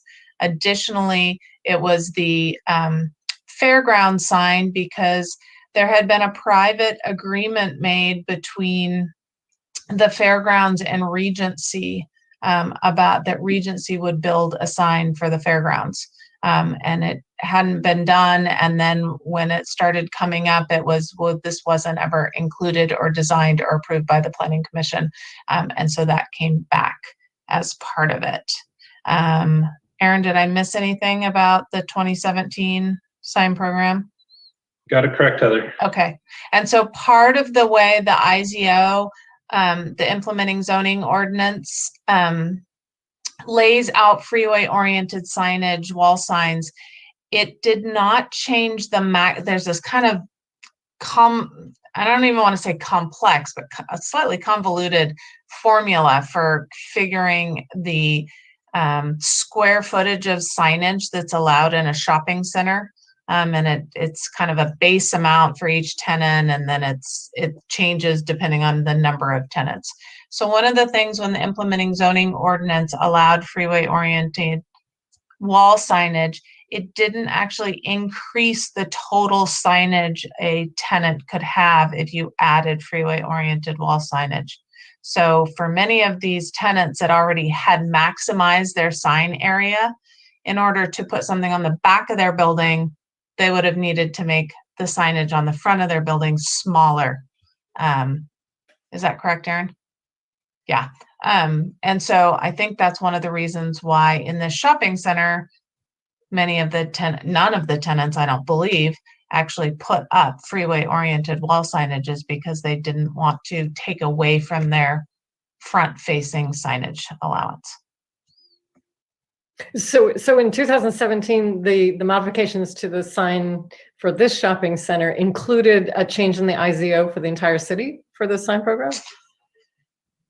I can't remember if it was part of this project or someone else had approved that, and then Regency came in to get their sign program modified. The ordinance for the freeway-oriented wall sign was approved in 2014. Yeah. I think part of the impetus for that might have been from the shopping center in 2012. There were wall signs proposed facing the 101 freeway. However, those weren't viewed favorably at the time, and the sign program in 2012 was approved minus those wall signs facing the freeway. So it was several years between when the city approved text amendments to allow wall signs facing the freeway and when Regency actually came in and modified their master sign program to allow that as part of their master sign program. All right, thank you for that clarification. Great, thank you, Councilmember Fisher. Commissioner Ryder. Yes, thank you, Chair Bauer, and thank you to the applicant and staff for the presentation. I have several questions. Most of them are for the applicant. I'll start with general circulation and parking. I appreciate your comment about improving circulation. It's not great, admittedly, currently. So I'm curious, though, specifically, how does this plan improve pedestrian friendliness for this development? I know that the concentration has been in that core area for your changes, but are you making any other changes of which we should be aware? Right, you want to go, Jeff, or I can? No, yeah, I was going to ask you to. Okay, Commissioner Ryder. Yeah, no, good question. I can start. One of the most heavily traveled throughways on the project is the one where you would turn off at Kenilworth and come up where the old Panera Bread was. A problem is people park across the way. Right now, there is no way to actually get to the building except walking in the drive aisle. We're actually eliminating parking. We're creating a completely separate pedestrian way, and we're also proposing raised speed tables, and we're introducing a new stop sign. Because when Jeff can get that tenant in that Panera Bread space, their parking is going to be on the opposite side of what we're seeing just from our traffic reports as the busiest entry exit to the project. Okay, so they're come in. There's a warning sign where there's one right now. Okay, but we're actually proposing a whole new stop sign up on a raised table, so people can get across there. And then regarding the bicycles getting through the site, like I pointed out, there's a sort of half-baked system there now that no one. I went there several times. I had no idea that's what it was. I had to go dig through the old entitlements to figure it out. So we're going to further enhance just through staining of the existing concrete, so we can pop the differences in the two colors, but then also put down the signage, the walking symbols and the bicycle symbols that are in your package. And let me just kind of add on to that from more of an aesthetic viewpoint to create areas people want to walk to. The walkway and the sidewalk in front of all the major tenants today is lacking landscaping and seating and like cooling areas. So by adding turf and new plantings and benches, we're creating more of an atmosphere for people to want to walk from Target to Sprouts in front of all the anchor tenants. More importantly, in the core area, right now, if you walk from where the pedestrian bridge exits, there's nothing inviting or exciting about that spot. There's some concrete, stone things to sit on and very little landscaping, and it's all concrete. And then to walk between the buildings in the core area to get up to where the Buffalo Wild Wings and the former Panera Bread are, you feel like you're walking through the back of house with all of the rear exit doors for the tenants, all the utility meters, their trash. I mean, there's nothing there that makes you want to feel the walk from where the yogurt place is to where Buffalo Wild Wings is. So by creating all of these newly landscaped, enhanced walkways and seating areas and cooling areas, it will encourage people to want to walk, whereas today they feel like they're walking in the back alley of the store. There's one other thing I failed to mention too, which is there is a pedestrian sort of spine going north-south, between all the buildings in the core area. And in talking to staff, what we learned in meeting with the city is it's not marked well at all. And we actually heard people park in it. So what we are going to do where that existing walkway is right now, you go in between the buildings in the north-south direction. We're going to pour concrete curbs on the side of it and also add some bollard situation. So again, it really separates that pedestrian from the parking field. Great, thank you. I appreciate that. I did note that you have some concrete seat walls, excuse me, again, in that core area that are proposed to be removed. Are there some that are just not performing properly, or is that a design aesthetic? Design aesthetic. People aren't, and I confess, I poured a lot of concrete seat walls in shopping centers over the decades, and they're just not being used. They're not friendly, and people just don't sit on them. The most that happens is skateboarders love them, and we all know why. So we're going more towards, softer, more friendly furniture to sit on. Great, thank you. One other question about that same area. I see that you're removing the archway, the kind of the entrance point from the neighborhood across. I'm just curious if you could speak to why that is. Well, we had discussions with several people at the city and just didn't find anything redeeming about some wide flange steel. And again, it was sort of, is this welcoming for the project? And I believe we do have a view of what's proposed there. I mean, I'd far prefer to just see, Tivoli lights strung back and forth. But, you've got these concrete posts with wide flange steel coming out the top of them. And it's not friendly. It doesn't give you a feeling of, oh, I want to be here. And we're going to take out, and it's solid concrete from yogurt to the pet stores is all concrete. So again, we're going to take some of that concrete out. We're going to introduce, landscape and grass areas and just try to soften it up and make it more welcoming. Okay, thank you. Shifting slightly toward parking, I'm wondering if you have conducted a parking survey or if you feel that the current parking capacity is inadequate in some way. We did not do an actual traffic study or parking study. The current park ratio is about 4.2 per thousand for the entire shopping center on an aggregate basis. And I mean, we're finding that's fairly consistent with what centers of this size need. Okay. And so the additional parking proposed is to accommodate these relatively small new buildings as proposed? Correct. All right. Talking about landscaping, it appears that as proposed, the water source for irrigation is potable water. Is there a non-potable water option at this location? And that, I guess, could be a question for staff as well. I'll ask the question, does Petaluma have a purple pipe system? We do. I am not aware that it's available here. Let me see if I can. I believe Josh is in the audience with his hand raised. Nice.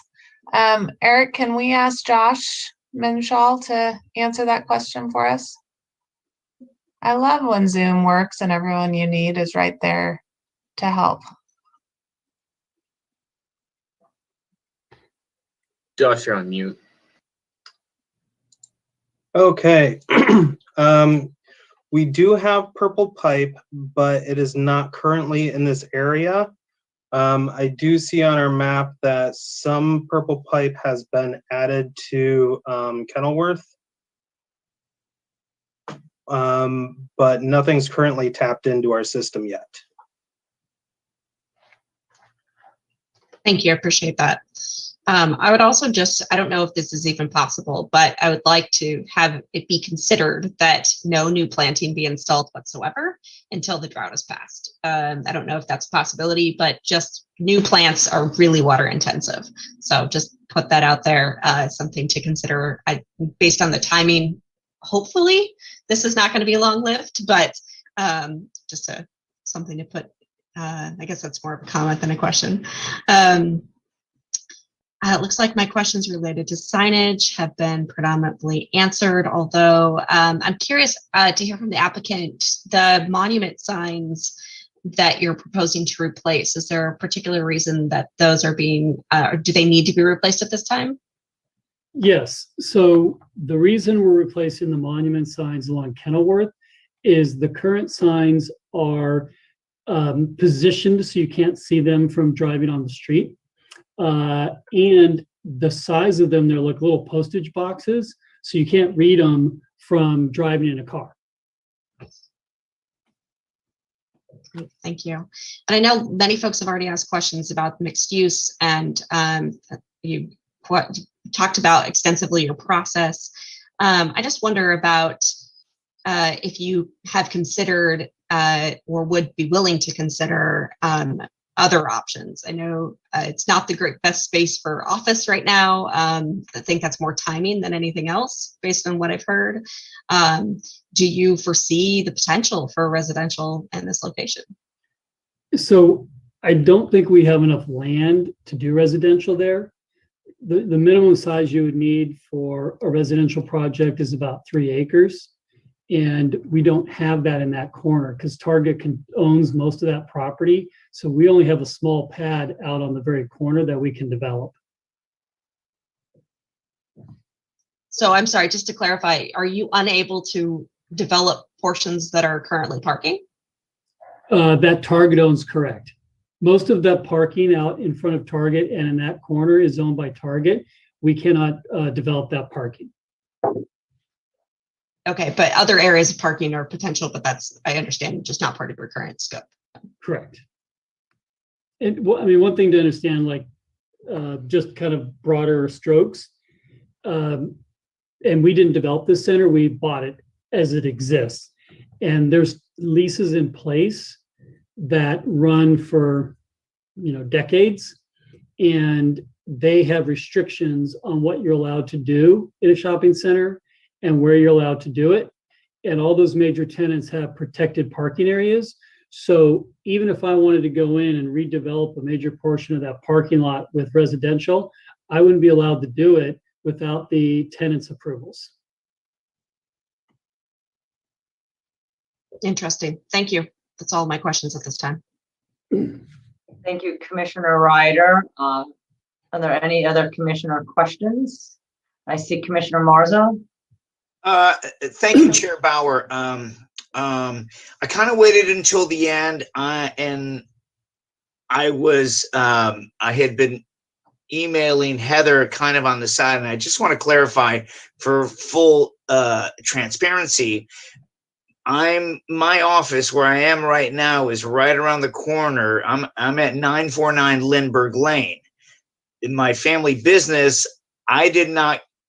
I can't attest that we received a 1,000-foot notice, but I do want to make sure.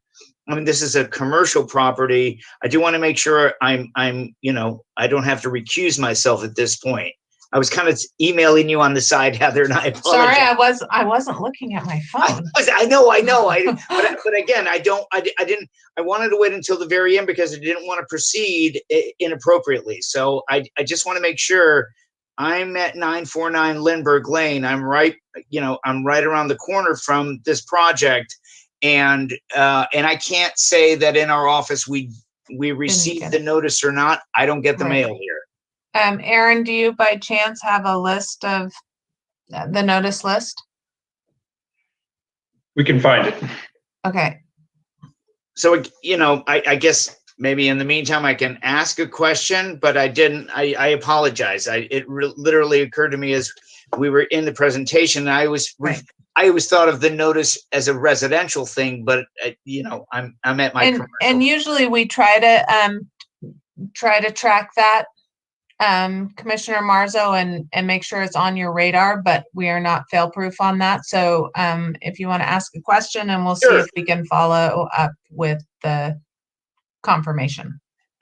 Thank you very much. So and it kind of goes back to you, perhaps, Heather. It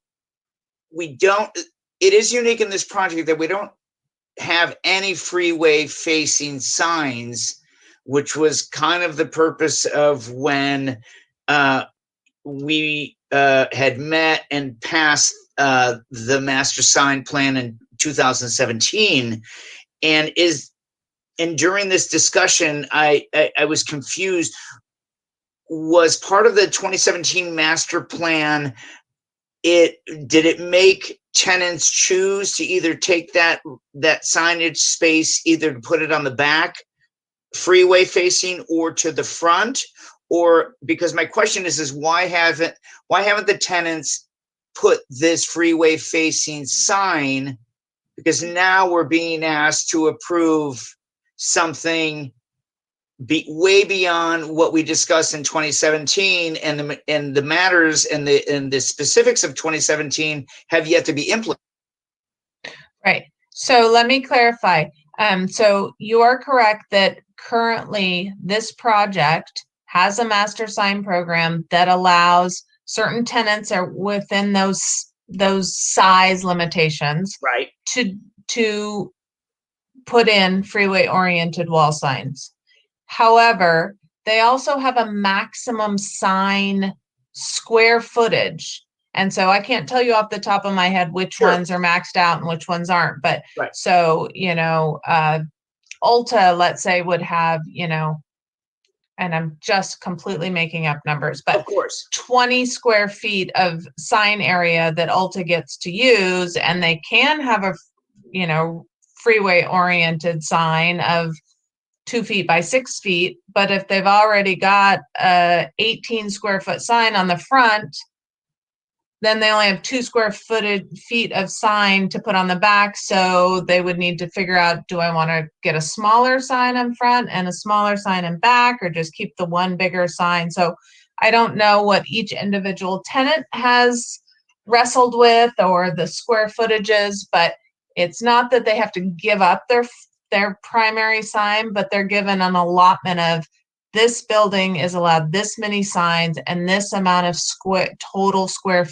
footage, and then that tenant decides how they want to use it.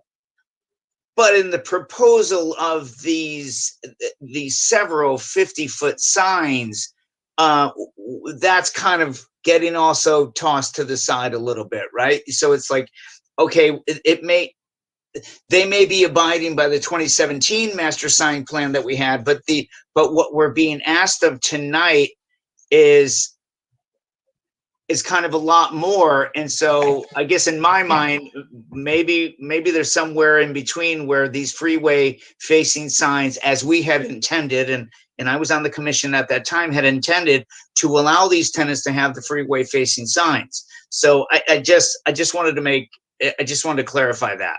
Thank you. Yeah, and I mean, you are correct that if there was feedback from this commission that, no, these signs are too big, but I think I'd be comfortable with some increase in signage, that's something we can work with and talk to the applicant about. But from staff's perspective, this, and I said this pretty openly to the applicant team, what is being proposed is not a small change in what we currently allow. It's a significant increase. And I was part of that zoning text amendment discussion back in 2014, as you may have been too, Commissioner Marzo.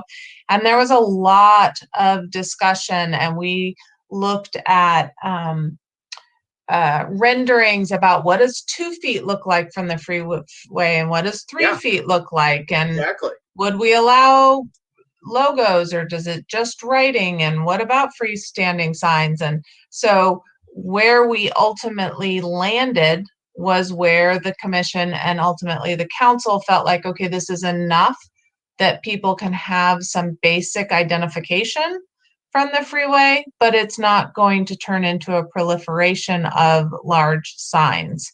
And so staff's concern was this was not a small amendment to that very long and thoughtful discussion back in 2014, but really it was a significant change, completely the opposite direction of the last time staff was in discussion with the Planning Commission and City Council about freeway oriented signs overall.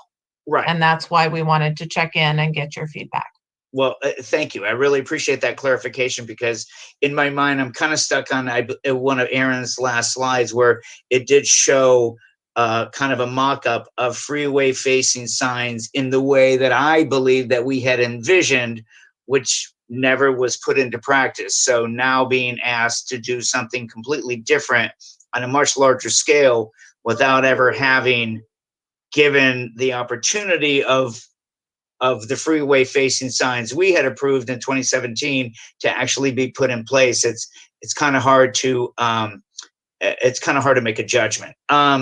A couple of other just questions specific to the area, and I didn't see it in the plans per se, but to the applicant, will the gravel area around the charging station be completed? It's always felt incomplete, that how the parking lot stops and then that whole area around the electric charging stations is gravel.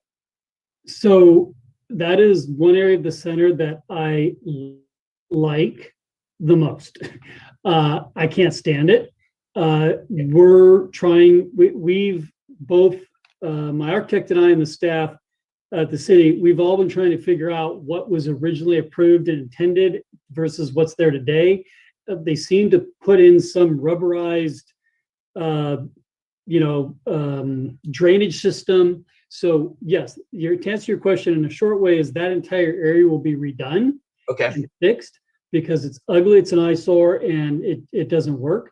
So we're trying to figure out the best solution for that area that both meets the environmental, concerns and approvals from the original shopping center approval and like what would look the best today.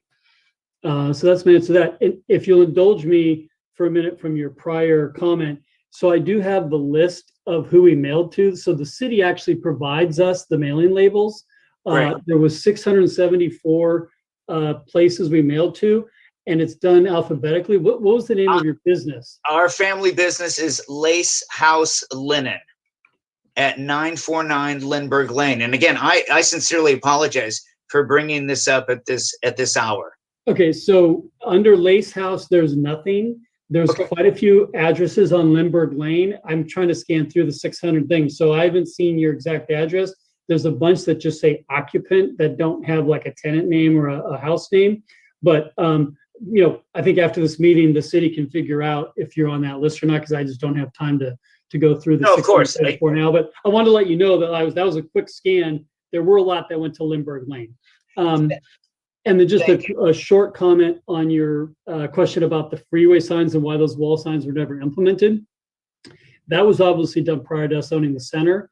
But when I talked to the individual tenants in my interviews, they all said that the reason they never put the wall signs up after they were approved is because they would have to shrink the signs of their front signs.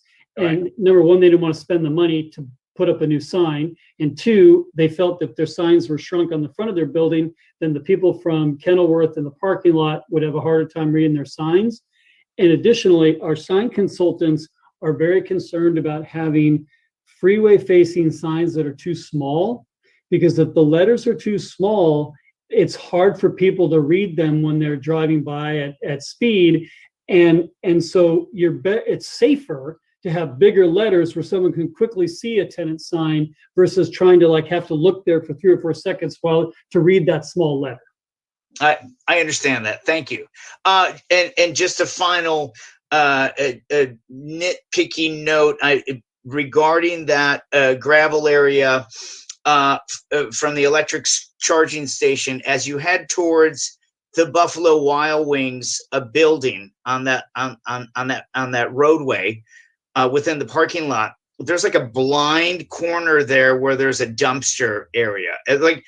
It really poorly designed. It's very. I don't know if there ever been accidents, and if so, how many. But I'm just curious if some of that mobility, that specific area is real. I've always had difficulty getting out of there, and I know that that's where the dumpster area is located. But some sort of, I'm surprised there's not even a wide angle mirror placed somewhere to help drivers see who's coming around the blind corner. So just a small detail there. I agree with you on that. I think that's a poorly placed traffic enclosure. So, we can take a look at that in the bigger picture, but obviously, that was there when we bought it. And so we haven't done anything with it yet. Got it. Thank you very much. Thank you, Commissioner Marzo. I'm going to let Planning Manager Hines say something because she might have something in response to something. Yeah, Thank you, Chair Bauer. I just wanted to comment on what's being referred to as gravel area of the parking lot. My recollection is that was actually a permeable parking area that was required as part of the project, whether it was proposed by Regency and approved or if it was a condition, I can't recall, but it was for the area that, you know, shopping centers say, oh, we park for, you know, Black Friday, for instance. And the idea was in that area that's rarely parked on, to have it be permeable. So while the execution of that maybe wasn't exactly what we thought it would be, or technology has, and you know, innovation with that kind of material has come a long way. My recollection is that there was an intention there to have areas of this parking lot that was not used as much be. So just wanted to make sure that was clear.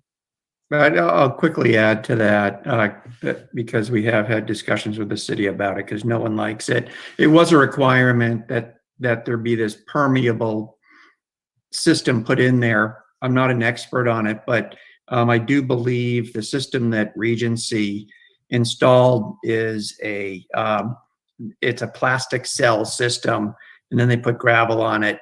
However, that plastic cells are not traffic rated and failed immediately. And that's why you see the plastic actually coming up. It's meant more to provide drainage in fields that people would only walk on.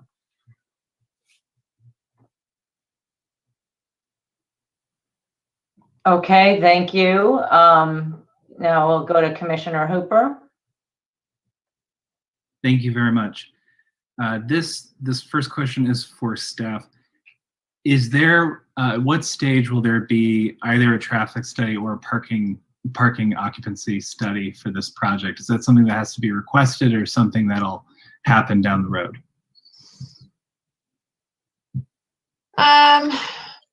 You know, it would be good feedback if we wanted to see it. There's not always, you know, and I'm kind of looking to you, Josh, as well, because oftentimes parking and traffic studies are triggered through public works when there's so for an existing project, it would be looking at, is there something changing with the existing project that there are concerns how that's going to impact access, traffic, or parking. So I don't think on this one, but I'd look to Josh or Aaron. I'm not sure that anything that was being proposed raised that concern to ask for that to happen. I'm seeing Aaron nod his head. That's correct. Okay. And some of that would be because, you know, what the new square footage that is being added, those two, I think it's called like S1 and S2 out at the corner. There were buildings anticipated when the environmental was done, when the shopping center layout, the ins and outs were looked at. So if there was something about changes they were proposing that raised concerns or that doesn't seem like a good idea, then it could be requested, but it wouldn't just be an automatic with a project like this. And if we wanted to look at, say, a parking study for the potential of seeing, I guess I'll just cut to where I'm trying to go with this. If at some point, and I'm not saying the applicant would want to, just saying hypothetically, at some point we wanted to look at how much parking is really being used so we could understand how much other things such as affordable housing or other mixed-use projects could go in there. Mm-hmm. Would the applicant have to be the one to propose that for us to be able to get that study? Well, so we get kind of back into what's the trigger that would be if the applicant didn't want to propose that, what is the trigger that requires that staff has the legal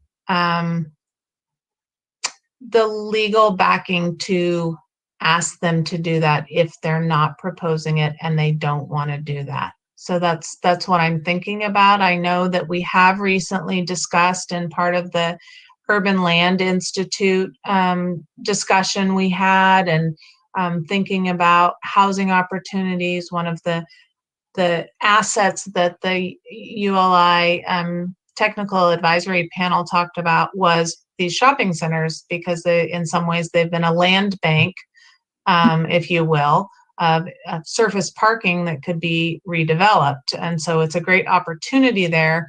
It's the hard part is convincing the shopping center owner to explore that and discuss that and see the value in that. And so that's why I'm being a little, I'm not trying to be cagey. I'm just trying to be honest that I'm trying to think of if we had an unwilling shopping center owner, what backing do we have to require him to do that? So that's why I don't have a definitive answer for you. Oh, no, I appreciate that. Even if it's not definitive, I'd rather the honesty of it. That makes a lot of sense. Thank you. And then my other question goes to the applicant. I'd heard earlier in your response to Commissioner Ryder that, and it's a two-part question, but I just want to make sure I understand the lease agreement component of it. Because of the lease agreements made, even though you own a significant portion of the 33 acres, for you to adjust the parking that you own, the other lease tenants would have to agree to it. Is that correct? Correct. Each lease, and Target also, because they own their property, and then there's recorded restrictions on our property from Target's ownership. They have different levels of parking requirements, minimum parking ratios, and protected areas where you can't change anything in the common area in that protected area from their lease without their permission. Got it. And this is gonna be two more questions now. Is there, and this is not because I'm questioning this sounds 100% true because it's frustrating towards housing, so of course it probably is, but is there a map that shows that overlay? Because it'd be helpful to us just to understand what those constraints are, especially if you've got this kind of common overlap area where you can't really make adjustments. I understand if you don't have it now, I'm just curious if that kind of visual exists. I don't have a visual that overlaps all the different tenants. I've reviewed the leases and looked at their individual exhibits. I mean, that's something that could be created, but I don't have that done today. Fair enough. And then my final question is just, I assume that this is part of the lease agreement that well predates your ownership, and I'm just curious, and I don't know if this would be for you or for city, so if either have an answer, I appreciate it. Is this just the standard way these kind of lease agreements are done? Was the city aware that this kind of restriction would be in place in the first place when this project originally went through? I'm just curious to know how much of a surprise this reality is, or if we've always known that it'd be difficult to amend the parking. So I won't speak to what the city knew or didn't know. I will say that this is very normal business practice in these types of shopping centers where the anchor tenants have a lot of control because they're concerned about their long-term visibility, access to parking, and things like that. They don't want me to build a giant building right in front of their store in the parking lot that now blocks their visibility and takes away the parking for their customers. So that's a heavily negotiated part of a lease. I don't think a city would be typically aware of that or would be knowledge of that, just because those are, somewhat confidential lease agreements between the tenants and the property owner. And, it wouldn't be stuff that would be out in a public record unless it's a part of a recorded easement or document from the tenant. I will say from the city's perspective, we don't regulate the lease agreements between the shopping center owner and the individual tenants. So I don't recall this specifically coming up or there being any limitations, but I will say that in having discussions with shopping centers in trying to encourage changes and an evolution to shopping centers as they age, this I think this is more typical than not. I know we had a lot of discussion, for instance, when Safeway moved from where they were in the Washington Square Shopping Center over into the Mervyn's building, and so, you know, some of those things that happen. I think we've had similar discussions in the Plaza North and Plaza South when different tenants have come and gone. So I won't say I have a lot of background, and we don't typically get involved from a city perspective in how those leases are put together. But I think as we've had more and more discussion, we realized a lot of the nuances. Got it. And I realized that I had 2 more questions, and then I promise I will stop it. One thing I was thinking about, I recognize a lot of improvements have been made for the project, especially with bulb outs, with bicycle access, which Norman, I very much appreciated. I heard your comments before, and also just bus access. But I was wondering, is there going to be a VMT component to this when this carries forward? That is a good question, and I do not think there will be, because there is an EIR for this project. And so I don't think the scope of what is being proposed creates an additional impact to what was evaluated in the EIR, and, you know, with the majority of the square footage of the project already being built. So I don't, and VMT would be, and Dylan or Josh, if I'm misspeaking, I'm happy to have you jump in and add something. But my thinking is that VMT is required for CEQA analysis. And if we're not opening the CEQA analysis because there is an existing environmental document that was certified by the council, and there's not a scope increase that changes, you know, an impact or introduces a new impact, then we would not be reopening the CEQA, and therefore we would not be looking at VMT. But you're keeping me on my toes tonight, Commissioner. That's my Hooper. understanding as well, Heather. Okay, thank you. My apologies, and honestly, that helps a lot, because I'd forgotten about the AR requirement for that, and it was just ringing in my head through half the meeting. I just wanted to check. And my last question is actually just a comment. I understand the ordinance restricts it, but I was going to recommend that next time for something like this, the next door neighborhoods would be a great way to also send out notice. And there's several next door neighborhoods, I was just looking at the map online, all around that center that have their own community dashboards that you could use. That's all. Thank you. Thank you, Commissioner Hooper. Councilmember Fisher? Thank you. So I don't have any further questions, but I do want to let you know what I'm thinking. Councilmember Fisher, Yeah. can we take a moment, because I'm not quite ready to go into comments yet, so I haven't had any time to ask my questions. Go ahead. So if you could just hold off on that one more second before we go into comments. I have a few questions for staff and then a few for the applicant too. The first one is about the mixed use, and I know Commissioner Hooper asked about that earlier, but do you know, Ms. Hines, what the city council was thinking when they wanted mixed use? Was it an after the fact, something the applicant wanted, and then they said okay to mixed use, or do you know if they said no, we want this project to be mixed use, and you have to put some sort of mixed use component into it in order for us to approve it? I do not think I have that background off the top of my head, because believe it or not, I wasn't here when this initiated.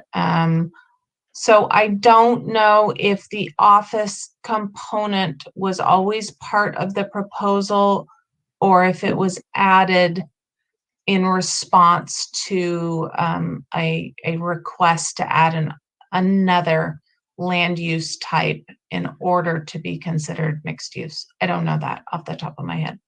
Okay, and then maybe if this comes back to us, we could have that information somehow. Thank you. My other Yes. question is regarding the purple pipe, the treated water getting there. Is that something that in the future we could ask for as a condition of approval for them to use the gray water in their for their irrigation? It's pretty typical to ask for the conduit, the plumbing, to be installed to remain dormant until the recycled water is available. Okay, so we could ask for it to be put in? It would be pre-plumbed essentially, and it would be irrigated normally with a potable water until a connection to recycled water is available. Okay, so it's just done automatically at this point. Well, it would be something that Public Works would typically request as a condition of approval, or as a comment during the entitlement process.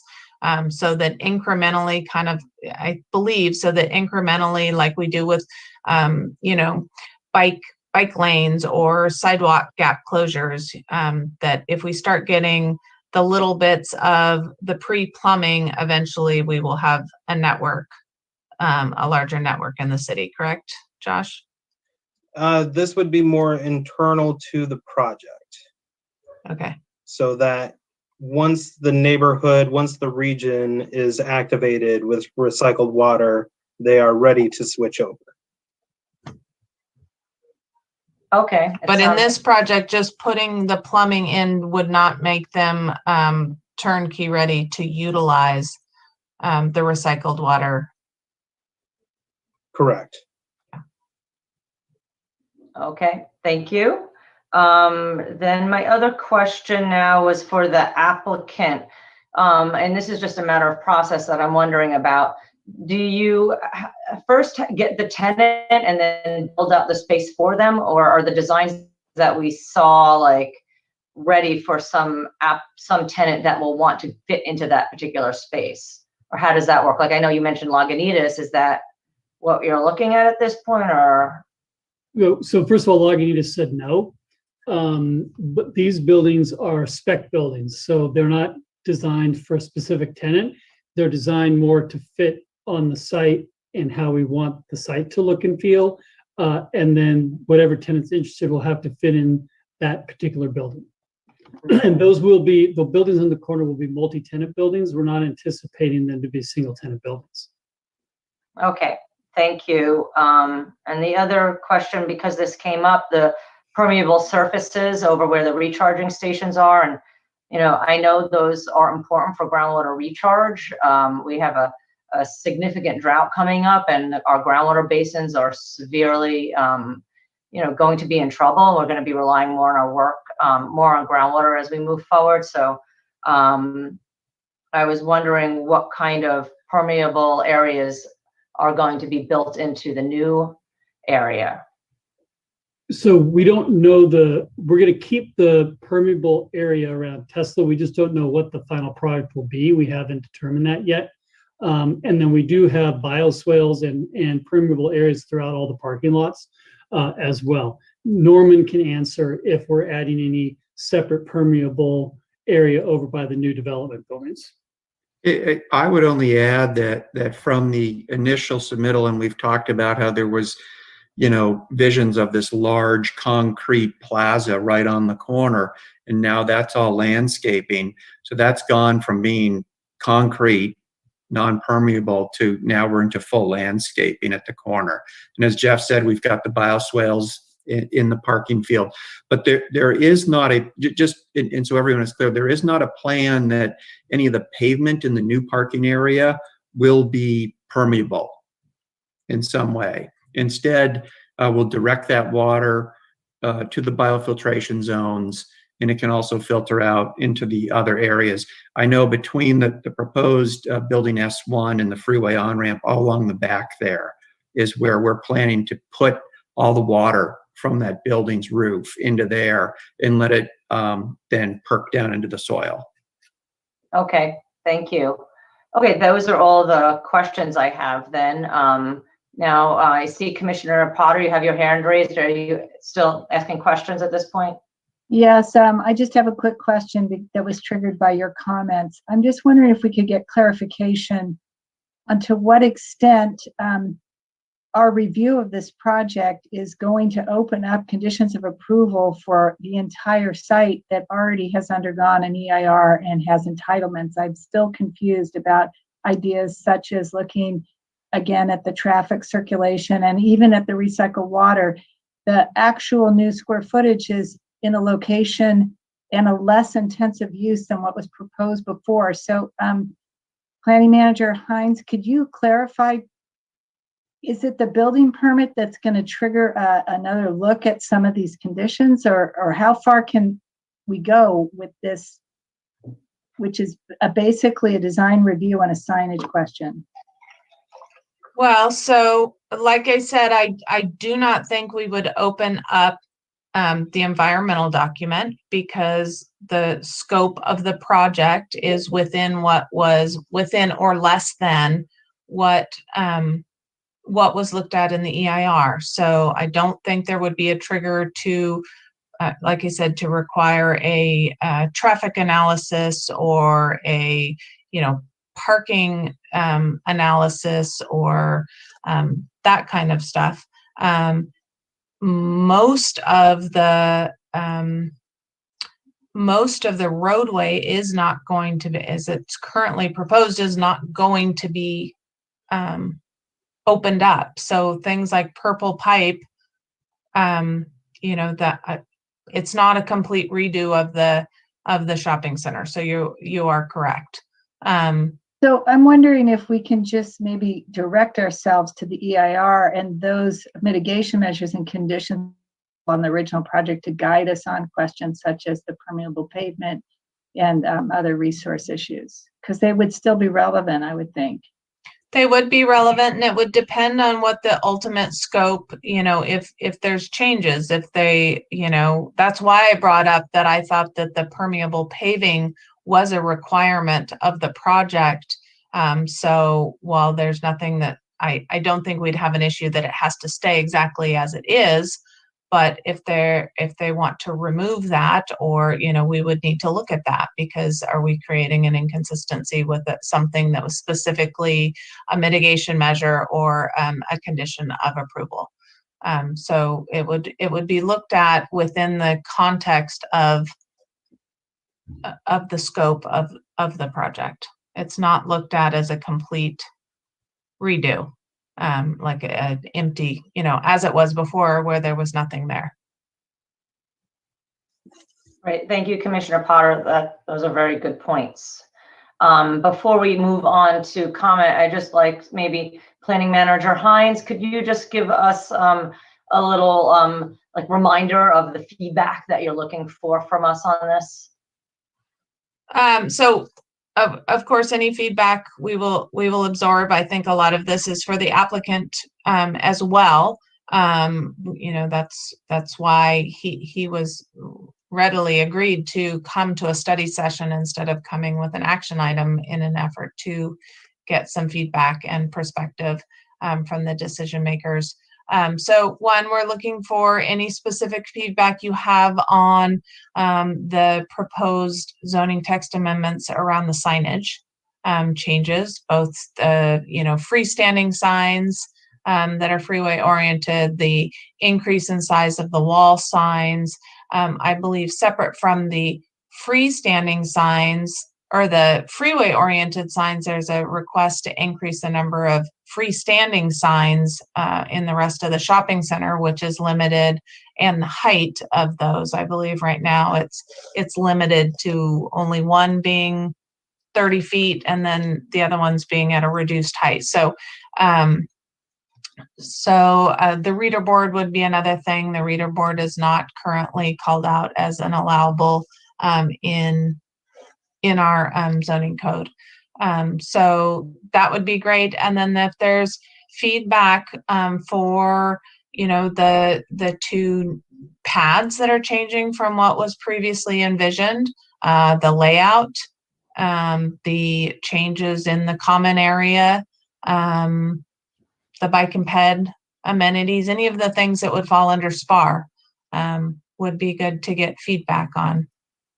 And, somebody asked the question earlier in this discussion, what triggers what review? And this is a project that if the applicant had come in and said, I really want to put a small, play area in an existing common area, we probably wouldn't be, in a full-blown hearing for that one little thing. But at the same time, there was a number of things. And so we always encourage an applicant to look at all the small components as one more comprehensive project, because it gives us a better feedback loop to be looking at, well, what are you trying to do? And what are the things you're thinking about, and give feedback on that. So it's hard to say, you can't look at this or you can't look at that, because they all would be coming together for SPAR for really a facelift to the entire center. So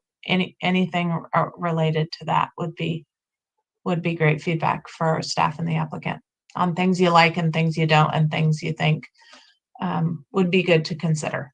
Thank you, Heather. What about the new area over? Yes, definitely, because the new area it's not what was originally, looked at. It's a different profile. It's a different layout. It's a different uses. So feedback on that would be helpful. Okay, great. Thank you very much for that. I think that'll help us. Okay, so from there, we can now move on to the commissioner comment and feedback. And I will start now with Council Member Fisher. Thank you. So I originally saw this project when I was on the Bicycle and Pedestrian Committee a year and a half ago, maybe, quite some time ago. And really appreciate incorporating the comments that we made there, particularly to the overpass, the pedestrian overpass across the freeway, which I didn't know until I saw this project was actually there. And I think that the changes that you're making throughout the center, are proposing to make with the increased landscaping and the improvements to that core area and the circulation, I think will really improve the center. I am not, however, willing to open up text amendments for signage as you were proposing.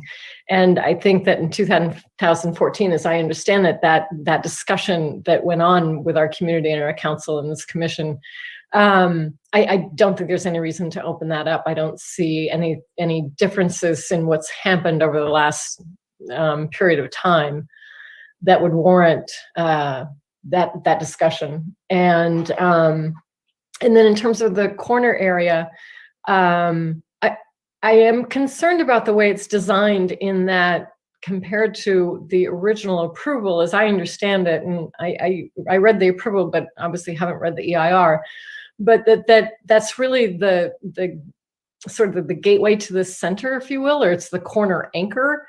And while, yeah, it was around, cement area, that maybe wasn't the best idea, but I think the notion of the fact that that was sort of the entrance corner and that it should be designed in such a way. And then I think Bill Whooper, in his letter, talked about the two-story effect as opposed to one story, and how that sort of would anchor that corner. And I'm not an architect, so I don't understand how that works, but I think we should heed that advice. And then lastly, I look forward to hearing what comes back from staff about the mixed use. I'm really concerned that if there's no other uses on the site and it's purely retail, this simply doesn't mean it's in violation of our general plan. And as you know, I'm a real stickler for what our general plan says and what the intent was for this site. And the intent really was mixed use. And that would just become a regional shopping center, which was not the intention. That's all I have. Great, thank you very much, Councilmember Fisher. Now move on to Commissioner Hooper. I was also thinking the same thing with regards to having first seen this project in PBAC, and just a lot of the changes that were incorporated, especially around kind of the bike lane widening, clarity as to where bike lane was, where pedestrian access would be. I remember originally there were a few routes that felt like, frankly, they were going to take people through each other's shopping experience and create a lot of just hit and runs. So I appreciate the changes that have been made there. And I also appreciate several of the bike lock changes that you all made, because I know that that was a fight for a little while when we had that meeting. Outside of that, though, lately in this commission, one of the things that has been difficult to struggle with is that so many of the decisions we make are really, they're restricted by decisions past councils made a decade ago plus. I'm thinking of the Hansel Honda sign was a recent signage fight that we had, where we know we didn't want the adjustment we had to make, but land use decision had been made that frankly fell well outside our own rules that we had to follow. What I appreciate about this project is, for once, while the project in its current form, the shopping center really shouldn't exist the way it does, this modification is something we're frankly not restricted to have to support. I would not in any way, shape, or form be willing to open up the sign changes that you've proposed here. And part of that is just because we are not a community that wants freestanding 50-foot highway signs outside of our gates or in, frankly, the midpoint into the city. I do understand some of the discussion that's been raised with regards to the wall-mounted signs and maybe making some adjustments to that size, but not at 61% of the total surface area. That seems frankly excessive. With regards to the changes that have been made for mixed use, I'm also really curious to see what is going to be brought back to us. I understand that you have lease agreements that make it hard for you to do certain things, and that you've also said that commercial doesn't pan out the way that we think it does or we want it to. I would really want to see, when this comes back, some kind of visualization or map that really shows the overlap of where there's the possibility to build more, where there's the possibility to adjust parking, because it's not so much that we're trying to say we don't believe you, it's just we want to understand exactly what the constraints are, because to Councilmember Fisher's point, we don't want a standard shopping center there. That was not at all the intent. And just on and alone, I wouldn't be able to support something like this either, because it's just more retail. And with that, I just want to thank you. Great, thank you very much, Commissioner Hooper. Commissioner Potter?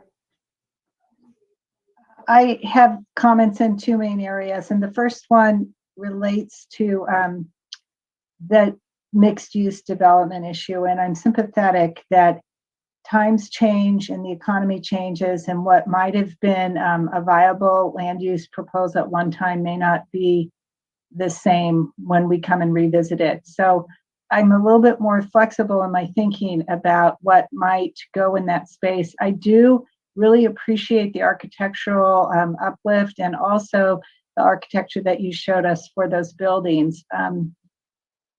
I know that it's not in our authority, but I do think there's a lot of space there, and that some housing could be a really good use at the site or in the vicinity of the site, and maybe a future of working together with the city, if we can't get office there, to explore the much needed residential component.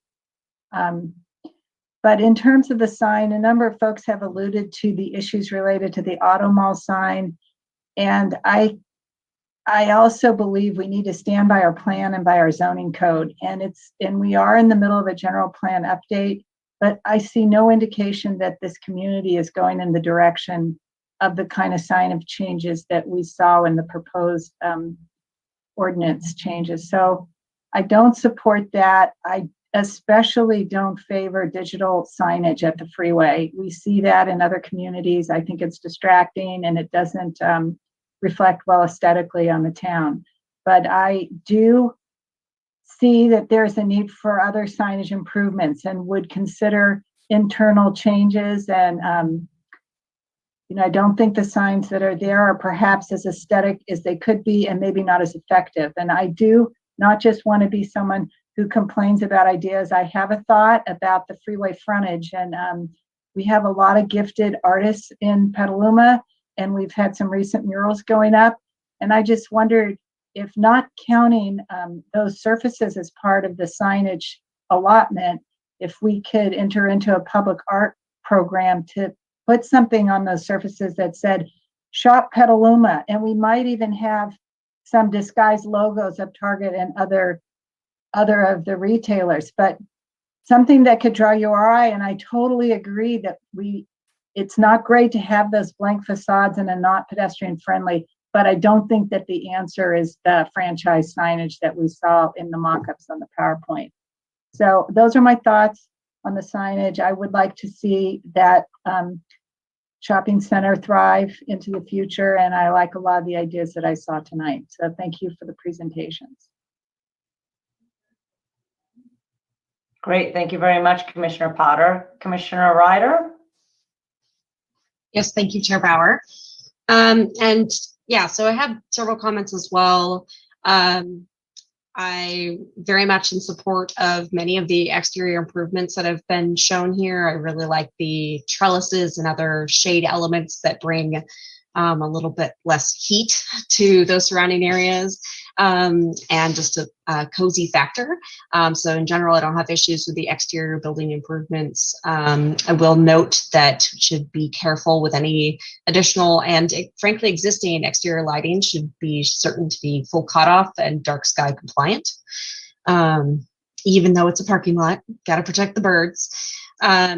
I'm really glad to see that the improvements are being made to that frankly awful entrance that was Panera Bread. That was a terrible wayfinding experience, and I'd be okay with there being no pedestrian access on that corner just because it doesn't connect to anything. So it's confusing, and that pathway is a little silly in my opinion, and you could potentially do something else with that outdoor space. As I already said, the desire to improve landscaping is great, but just being cautious of when we're adding any kind of water consumption for that initial establishment period of planting is something I'd like to take into consideration, and wherever possible, extending the use of non-potable water would be ideal. The kids park, I could take or leave, frankly. I mean, I think that the location next to a frozen yogurt place is likely to be utilized, so that's good. But I do think that there's opportunity for more for that area between the pedestrian bridge and that park to be more welcoming. That's one area I just feel like is an opportunity that hasn't been fully recognized yet. I stand by my fellow commissioners around all the things they've already said related to signage. Don't think we want to go outside of the existing IZO, and I love Commissioner Potter's suggestion of potential mural or something of that nature. The shopping center, as we know, is pretty car-centric. It's unfriendly for drivers, much less pedestrians, and nearly impossible for cyclists. So I'm glad that you're working to improve that. And I'd even, encourage you to look for ways to have the cycling pathway not have a hard turn right in the middle of the busiest section of the pathway. It sounds like an accident waiting to happen for me. And I might argue that some of the car-centric nature of the design is actually more related to lower sales than the signage at large. So just to put that out there. I really would prefer that no new parking be added. I think that this spot has more parking than you need, and I encourage you to look at that really carefully before bringing back anything that extends the already ample parking, at least in my perception, or at least justifies it for any additions. And no offense to this design, but I actually really would challenge you to conceptualize a design that is truly different than an extension of what you have already. And to do so, to really focus on those core concepts that are listed in the general plan, the community connectivity, the pedestrian access, the ground level amenities, which I think you're doing a pretty good job with, and to do so using the two-story mixed use buildings in some form or fashion. I also just would want to say that I recognize the challenge with working with many entities and tenants and having to even have the conversation. But I suspect that the trade-off between giving up a few parking spaces in order to have on-site customers might be something they'd be willing to entertain. So I would just encourage you to have these conversations to see if there's any possibility, shorter term rather than long term, getting some residential housing in that area. Thank you. Great, thank you very much, Commissioner Ryder. Commissioner Marzo? Thank you, Chair Bauer. In light of the proximity issues that I discussed earlier, and out of an abundance of caution, I think it's best that I refrain from making any further comments. But I do want to say that I think a study session like this is a great opportunity for applicants, staff, commissioners, and community members to get involved in. So I really do appreciate the process and everyone's time. Thank you. Great. Thank you very much, Commissioner Marzo. And yeah, I was going to say that also, that thanks very much for bringing this to us at this point instead of later on at a later time when, there's not much that, can be changed, or it's hard to change at that point. So I think that was very smart of you to bring it to us at this stage in the development process. And again, I apologize. You would expect after, 7 years and, 11 months, I would have kind of connected that this may have been an issue. So I apologize for bringing it up at the last minute, but I definitely wanted to be fully transparent. Yeah, thank you very much, Commissioner Marzo. I get that. So yeah, just a few things. Regarding the signage, I am in agreement with my fellow commissioners that I'm not very supportive of the large-scale zoning text amendments, like the freestanding structures, the 50-foot structures along the freeway, or any signage along the freeway that are structures of that magnitude. I do really like Commissioner Potter's idea of having some sort of mural or public art on the backs of the building, and definitely would consider that with some sort of sign for the business too. I think that would definitely be something that I could consider, or even a smaller sign with some other type of public art or something in that area, or landscaping or something like that. I think that give and take would be good, and so it's not just this big gaudy sign out there.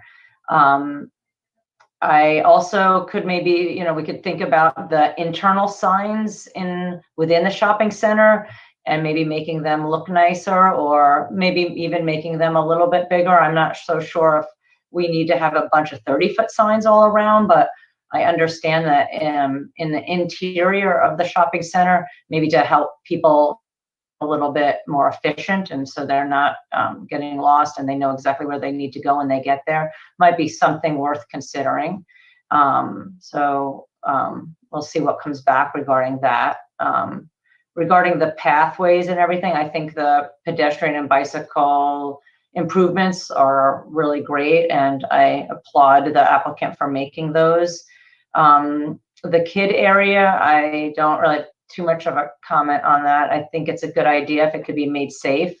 I hope that you give some real thought to this area, because I think it could be nice. And, when I think of this area, it's not quite the same at all, but I was thinking about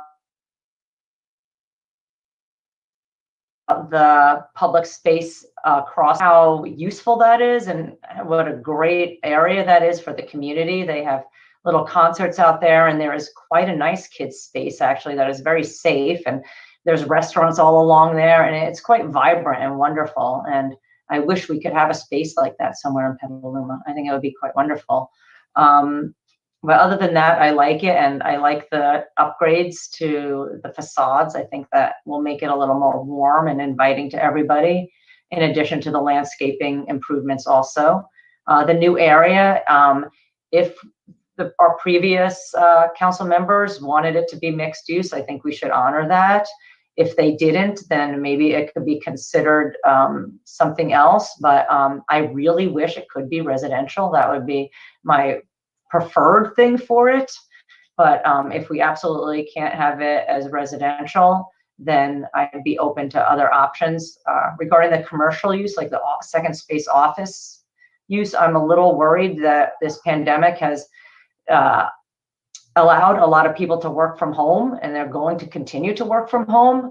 And so office spaces might be more vacant than we think they're going to be. So I'm not sure how useful a second story office space would be. But then again, like the applicant said, this area will be very visible to people driving by. So maybe it would be good commercial space or office space for somebody if they want to put like a little sign outside of their window or something like that.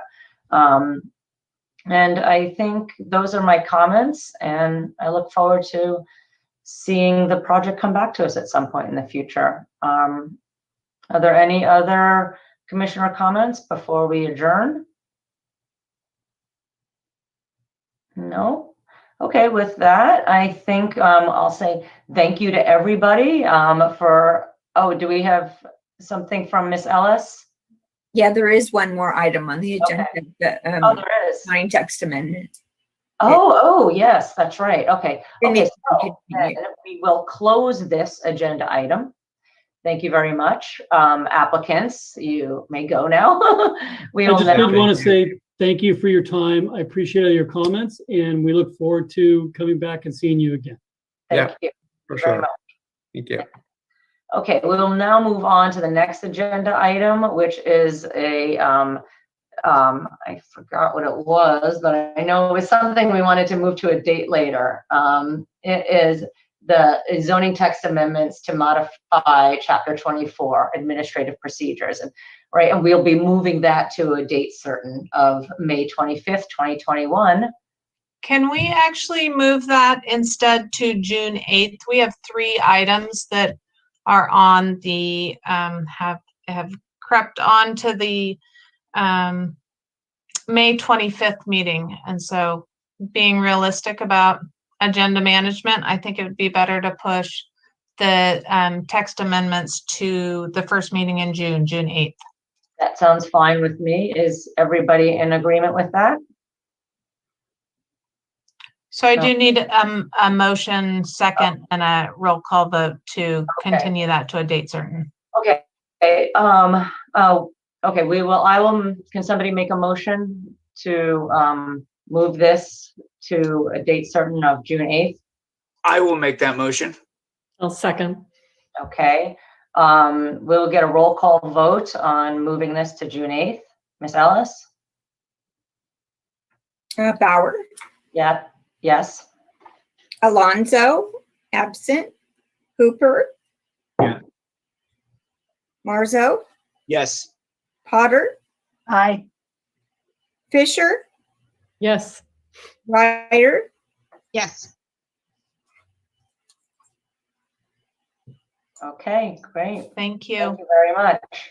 Okay, so then we'll go ahead and close that item. And Heather and Evelyn, I'm going to do an 8th meeting, but I'll send you a separate email about that, okay? That's it. I think then that is the last thing on our agenda for tonight.